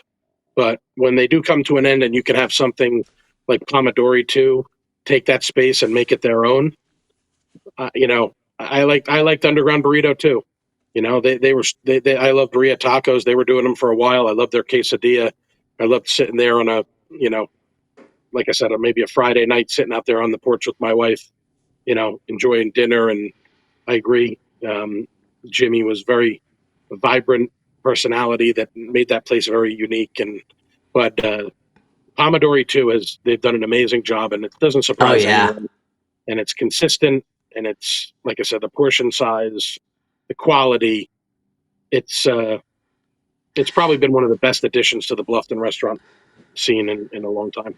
And by the way, we've talked about this before, but when you split the atom, when you split the perfect atom, like there's the danger that that's not going to transfer. Like what you got, what you loved about Pomodori, are they going to be able to nail it in the takeout? And the overwhelming answer is hell yeah. Nailed it. Nailed it for sure. What's up? What's next? What's next is another newer addition to the Bluffton restaurant scene, one that had a lot of buzz when they got here and has continued to have a lot of buzz, and that is Joel. Of course, we're talking about Joel Italian Restaurant and Bar on Bluffton Road, the newer building that was built there. Indigo Right off the Plaza, I bat, think it is. Yeah. yes, right off the bat, I could tell just from the moment that I stepped in there. Rob and Brianna, Rob's from New York. He's been in the food and beverage industry for a long time. His father owned delis on Long Island. Brianna's from the South, and she's, she handles more of the social media and the design, drawing from her passions on fashion design and cocktails and things like that. I could tell from the moment that I walked in there the first day. We talked about atmosphere. I actually, and it's not because I don't like the dinner. The dinner that I had there with my parents and my wife was great right after they first opened. I like to go there for lunch because Yeah. especially now when the weather starts to get nice and they open up those doors and you're on Bluffton Road right there and you're sitting there and you're enjoying, one of their sandwiches, one of their, personal style pizzas, you know, it's got that, again, the decor, the color, the soft kind of warm colors. Um, it's the overall experience, and they have definitely created a unique spot. Their cocktails are extremely creative. The polenta fries and the appetizers, Yeah. wow. Roasted Roasted garlic, lemon garlic, yeah. aioli. Ugh. Hello. No, It's incredible. and you said it like uh it's really become a lunch sensation around here. And I will almost tell you, at least, a couple months ago, it was harder to get in there at lunch than it is at dinner sometimes, Yes, because it's like this place that, like you said, the vibe that they've created over there. I won't say it's like seen and be seen, but it has a nice vibe that you want to enjoy a gorgeous day in the low country at, then absolutely. you marry that with the food, Yeah, and it's like it's just it's it's one of those spots where it's like, okay, so I'm meeting somebody for lunch. All right, I want to try to no, Joel. I want to try to get her. It's like squan gobble or eggs up grill for me for breakfast. It's like I want to try to get around a little bit, but I seem to keep going back to Joel because it's like it's just, you marry the food with the atmosphere and the vibe, and it's like and by the way, we talk about prices. Very reasonable. Very I agree. reasonable. Yeah. I agree Not that anywhere else isn't, but that's one thing that specifically caught me with Joel. for sure. I mean, salads 13 to 19. The 19 is just because of the imported prosciutto di Parma and the pagan fig. Sandwiches 14 to 18, 18 being the steak sandwich. Like I said, I thought that the porchetta sandwich was excellent. Um, the pizzas, And the same thing. porchetta, that's roast, I mean, that's roasted pork, that's spinach, peppers, provolone on ciabatta. Yeah, it makes the warm ingredients sort of softens up the ciabatta a little bit. Texture's incredible. Um, the pizzas, I love the salsiccia, the sausage, the house-made sausage, roasted peppers, caramelized onions, ricotta. Even the pizzas. I mean, they're not. It's not a large traditional size pie, but the pizzas could have easily made it onto our pizza list from a couple of weeks ago. Yeah, You yeah, know? absolutely. Yeah, And it's one of those places where it's like, well, I don't want to have pizza here, but they're amazing. so, exactly. so like, okay, you want to have an Italian dish, but the pizza's Italian first of all, and it's okay. I can get pizza anywhere. Well, can you get it? Can you get it like this? What's on the screen right now? No, I'll just tell you flat out. Like, it's definitely it's definitely worth trying when you're there. They've got plenty of other dishes. Their pastas are amazing. All the dishes that Nick went through. Um, but the pizza too. I mean, And price ugh. wise, I mean, you talked about price. The pizzas go from $15 to $18, very reasonable. And even on the dinner menu, I mean, the pastas are 19 to 25. 25 being the higher end with the braised veal, mushrooms, Swiss chard, Marsala wine sauce. That's the caramelli, which I don't think I've actually heard. I'm going to look that up. Candy shaped pasta with a squash filling. Wow, that sounds interesting. Although theirs looks like it's stuffed with veal. This actually makes me want to go over there tonight for dinner. I don't think I could think of it like it's basically like it looks like a wrapped, almost like a Tootsie Roll type of shape wrapped with veal, What is mushrooms, that? and a marsala. That's the caramelli. And I'd Okay, never even heard of that before. I'm looking at a picture of it, and they look like these delicious, twisted up. They really look like like Tootsie a Rolls. like a wrapped candy, Yeah. um, but instead stuffed with veal, mushrooms. Wow, that's amazing. I remember the first time I went, it was a truffle mushroom um, agnolotti or something like that. I don't think it was a ravioli. It was some sort of stuffed. Might have actually been a ravioli with wild mushroom and truffle. Um, yeah, I mean they got a half a dozen or so um, pasta dishes. They got a um, braised lamb shank. They have a cioppino, A lobster boar rotolo in the tenderloin. entrees. Yeah. What's that? A boar tenderloin hanger steak. I mean, yeah.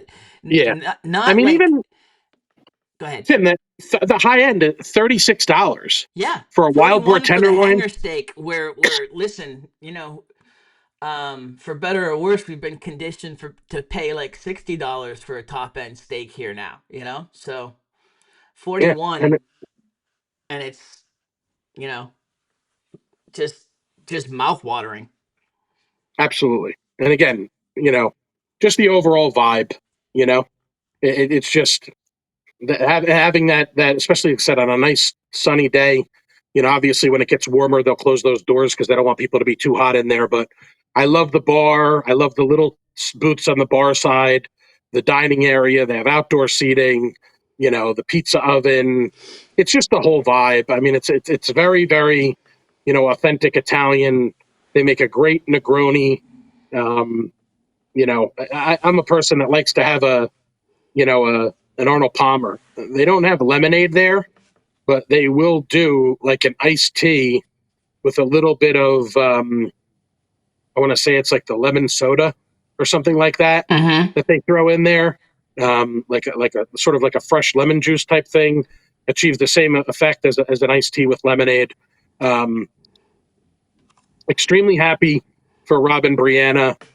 They've brought an excellent addition to the restaurant scene here in Bluffton, and That I'm going down the list, it's checking one them of off one those. by one as I Yeah, it's try as one I of those try all the things. spots too that again, it's like okay, first of all, new plaza. So right out of the gate, it kind of had this uh, generic feel to it in terms of the look of the plaza, and then a spot where uh, you're not used to finding a high end restaurant. So again, it was like, what's this gonna be? What? Okay, I started seeing the social media posts. It was like, and again, you talk about just the way Brianna's done the social media. Her launch, just as a marketing guy, her launch was just like perfect. The I agree. teasers, the way that they slowly kind of got the build up to the opening, um and introduced what it's gonna be. um and but even with all the great work she did, I was not prepared for the taste and the vibe. um I wasn't like, it was just, and I think that's why it just like became this like uh um almost, I don't know, viral sensation in town real I agree. quick. Yeah, Yeah. they did a great job. And now with the special events, wine dinners, and things like that, they understand what it takes to get people to come in there, and more importantly, what it takes to keep people there. And I think they're going to be a mainstay in Bluffton for a long time. I do think that this is a list where we're going to hear a little bit about, because I think you've got your main spots that nobody's going to argue, but to limit it to 5 or 6, it's like, I think there's a few that we're gonna, and rightfully so, because it's your opinion, and it's your experience. So we encourage the debate, um, and convince us. Right? Hey, listen, if we're going to spotlight and get more exposure for restaurants, one of the best ways to do is to crowdsource it and say, this is what we like. Tell us what you like. And I'm sure you'll probably hear about them at some point down the line. I know there's some restaurants, Italian restaurants in Hilton Head, that have been around for a while. Some are newer that have taken the place of some that have been there for a while. Some of them I haven't gotten a chance to try yet. So I'm always open to giving it a shot. And as always, recommendations are welcome. A healthy discussion is a good thing as long as it's positive. Exactly. Now, Yeah, your honorable mention is, you want to talk about OGs. Um, and if I know if I know Mr. Sullivan, he's probably, he's like, what about us? Like, we're still doing it. We're still doing it. These new places open, we're still doing it. And they are. for sure. Mulberry Street Trattoria, for someone like me who grew up in suburban North Jersey, close to New York City, I could rattle off, Tim, a list a mile long of neighborhood, mom and pop, family, you know, classic, rustic, whatever adjectives that you want to use. Yeah. Mulberry Street Trattoria, that's what it reminds me of.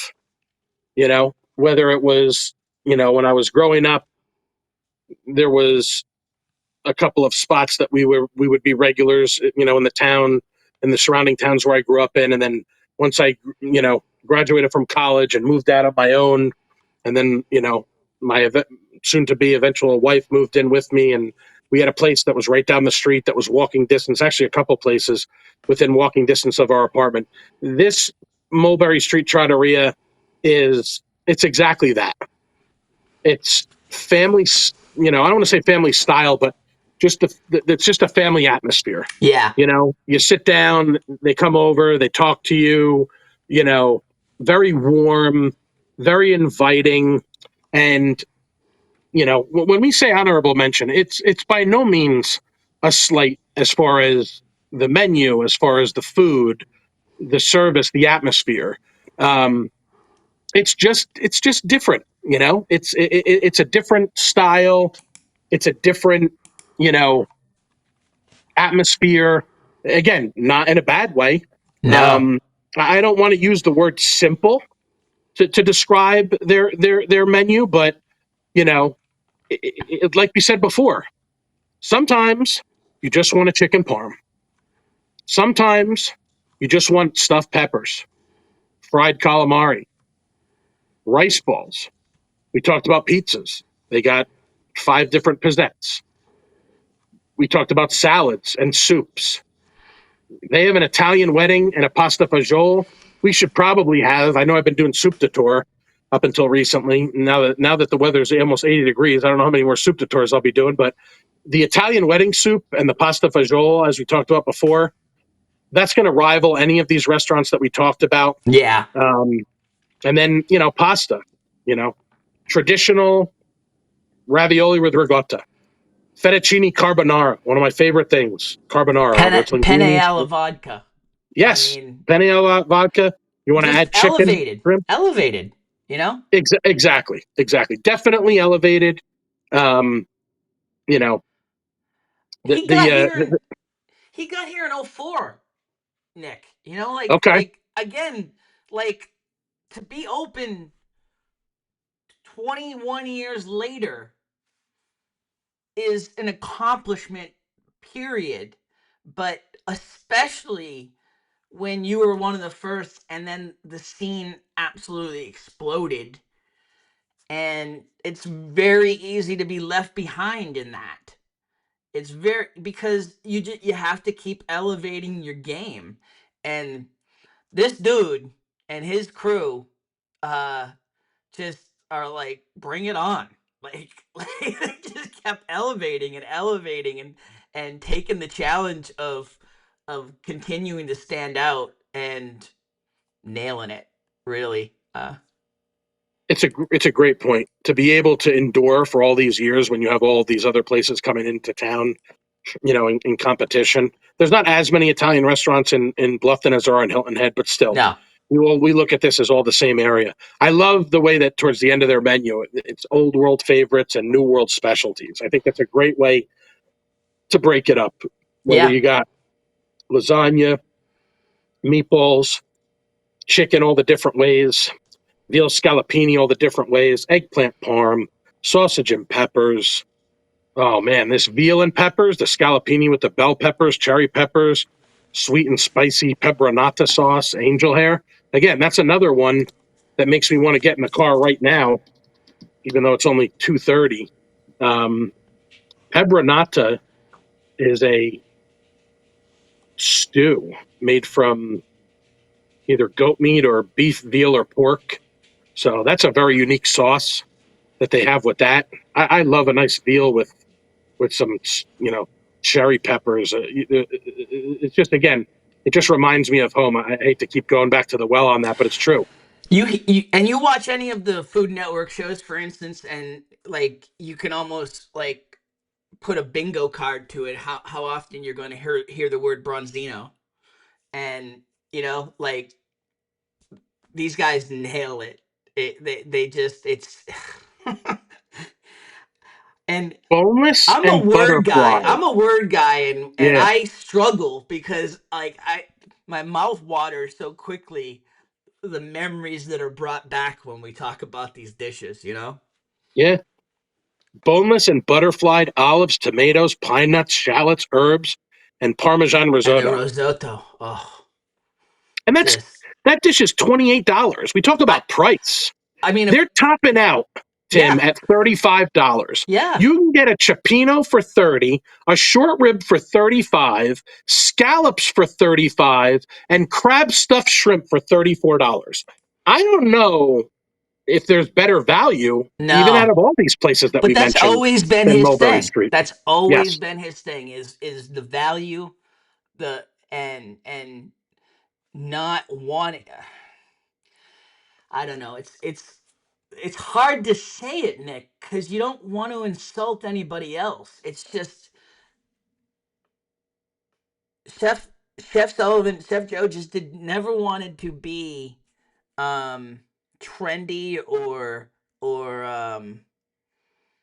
I don't know, uh, be able to jack the prices because of the trendiness or whatever. Like he from the day he's open, it's like I'm I'm gonna offer my best shot to you at affordable prices. And Yeah. again, that's not a knock on anyone else. It's just, I mean, you said it, like Bronzino. You mentioned the word Bronzino, and you're up to $45, $28. I, Yeah, and I'll challenge you to find a better Bronzino around here. I agree. And the other thing we should mention with Mulberry Street, you get a lot of people asking on the Facebook groups, where's a good place for me to have an event for 20, 30, 40 some odd people? My father has a number of fraternity brothers that live in the area. Very frequently, they will use the top room, the event space upstairs in Mulberry Street Trattoria for the to get everybody together. All the couples get together for dinner. So that's another thing that should be mentioned about there. Um, I like even like the atmosphere. It's just like I said, it's sort of got that old school, Italian American feel to it, and I have yet to be disappointed with anything that I've gotten there. Um, it's just like you said, when you do this stuff, these core, Italian dishes, these old world favorites, the new world specialties, pastas. I mean, consistency, the price is where it needs to be, the flavors are there, the friendliness is there. They've been around for a long time, and they'll continue to be around for a long time because they know how to get it done. The only thing that's gonna close that place is Joe and the family finally saying it's our time. Like, because it's not gonna it's gonna be around as long as they want to be around. And y'all need to try it if you haven't. I'm not gonna say shame on you by any means, but like, um, we start with an OG, we kind of end with an OG, and so many great tastes in the middle, but don't forget about the OGs. Like, Now, don't because forget about them. they're And still also, here Tim, because they continue to raise their game. absolutely. And I need to mention there, we didn't really do news and notes today, but it's the perfect segue to one little news and notes tidbit. Chris Sullivan from that family, who's extremely talented and has been doing a lot of, I know he was there for a while at Mulberry Street, and he's Yeah. done a lot of like these events, these special events. I know he's collaborated with Brendan Mark from Shaken and Stirred Mixology on Bananas and Caviar, they called it. So Chris, and I know last year he was doing a lot of special events at, one or two of the clubs on Hilton Head and, special dining events. He has actually moved over to Cotton and Rye in Oh, Savannah. And okay. I've been seeing some photos of the stuff that he's putting out there. And I know Brendan and Kate of Shaken and Stirred actually went over there this past weekend to try out the dishes. And I mean, that's one of my favorite restaurants in Savannah. It's on the short list of places that I recommend. So for those of you who are a little bit more adventurous that like to go over the bridge, go check Chris out at Cotton and Rye, because that was an awesome place to begin with. And he's taken it to the next level. Awesome. Yep. Well, you've done it again, my friend. We did it. We did. Tim, I'm not going to lie. The video games, they have like the energy bar, Yeah. in a lot of these video games. Yeah. I'm struggling right now. I mean, My, I, you're definitely I, playing hurt, but yeah, you brought the energy. I think it's probably good we did Italian this week with you feeling yeah, the way you're feeling, because yeah. you can't. You you're gonna bring it for just everything that Italian, all these dishes evoke inside you. It Yeah. overpowers the phlegm, so to speak. I don't want to gas myself up too much. I'm dying to just chug some water right now. I don't want to gas myself up too much This is not a Jordan flu game by any stretch of the imagination. What I will tell you is that I didn't eat anything all day yesterday. And this morning I had a single Entenmann's chocolate frosted donut and a banana just to get something into my stomach. Talking about all this Italian food on a virtually empty stomach, even though I don't particularly feel well, is making me ravenous. Yeah. So I think I might go downstairs and write down a couple of notes. And I identified a couple of dishes specifically that I want to get out there and try right away. As we said during the interview, Restaurant Week has been extended for a lot of these places for another week. So, get out there, try some of this Italian food. You can't go wrong with any of these places. As Tim said, we welcome the suggestions and the recommendations. I love the chatter. Yeah, I wanted to mention this before when you were talking about the response and the reception of the podcast. For the first 3 weeks, we're pushing up on or exceeding 7,000 views. And that's just on Facebook. Just on That's Facebook, not yeah. including any of the other platforms. I think the chatter and the interactions this past week was probably the highest. And I would credit that to the Radici announcement. I would credit that to, like we said, that food truck episode. I think the pizza episode kind of ramped things up. We started with sandwiches, then we moved on to pizza. Last week we did food trucks. This week, Italian restaurants. Next week, comfort food, Ah, which I'm supremely excited about because if you're in Bluffton, you're in South Carolina. I mean, comfort food is when people come here on vacation and they come from other parts of the country where they have, Italian food and sandwiches and pizza.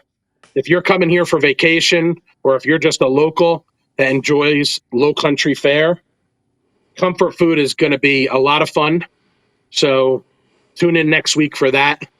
Like I said, I'm dragging. My mouth's a little pasty. I'm going to go hydrate, probably go down for a nap for a little bit, maybe sit out in the yard with this gorgeous, almost 80-degree weather. And really excited about what's going on here and really just extremely grateful for George and his team, Mattia, Camilla, Giandomenico, for taking time out of their extremely busy day to talk to us about their restaurant. We apologize. We know it was a little finicky at times because we're in 4 different places, and George had something come up had to be last in the minute this car. morning. Yeah, that he had to attend. So, but I think we accomplished what we set out to with the interview to get the word out for those guys so that you could hear it directly from them. And I also want to mention, we say that that's the first guest or guests, the first interview we've had.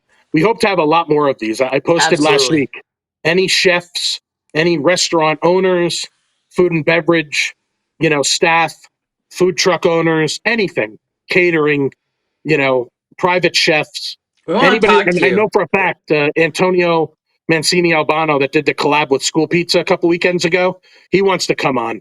So he didn't make the Italian food episode, but some of the stuff that he's been doing with collaborating with Cassandra's Kitchen and Hardy Greens and other things like that. I have a couple of events that I'm working with him directly on as well. So please, if you guys want to be a guest on an upcoming episode, reach out to us, drop us a line, send us a DM or a comment.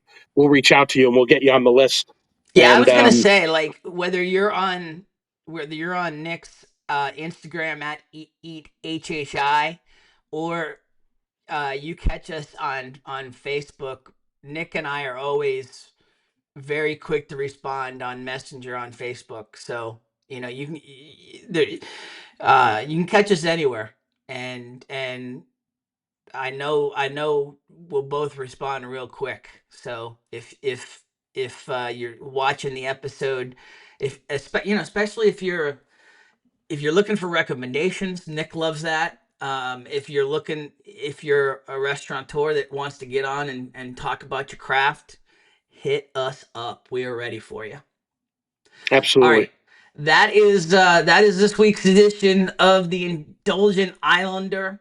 again, hit us up, download us on all of your favorite podcasts, now including Apple Podcasts, and please spread the word. We cannot thank you enough for the response out of the gate. Very humbling, and we're just really loving the interaction. We're both super passionate about this stuff, and you've told us that that's coming through, and we appreciate that immensely. And we will be back with you next week, probably Tuesday.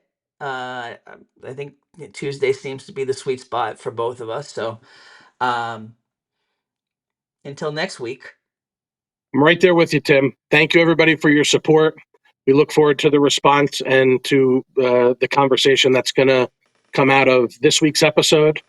And as always, stay hungry, my friends.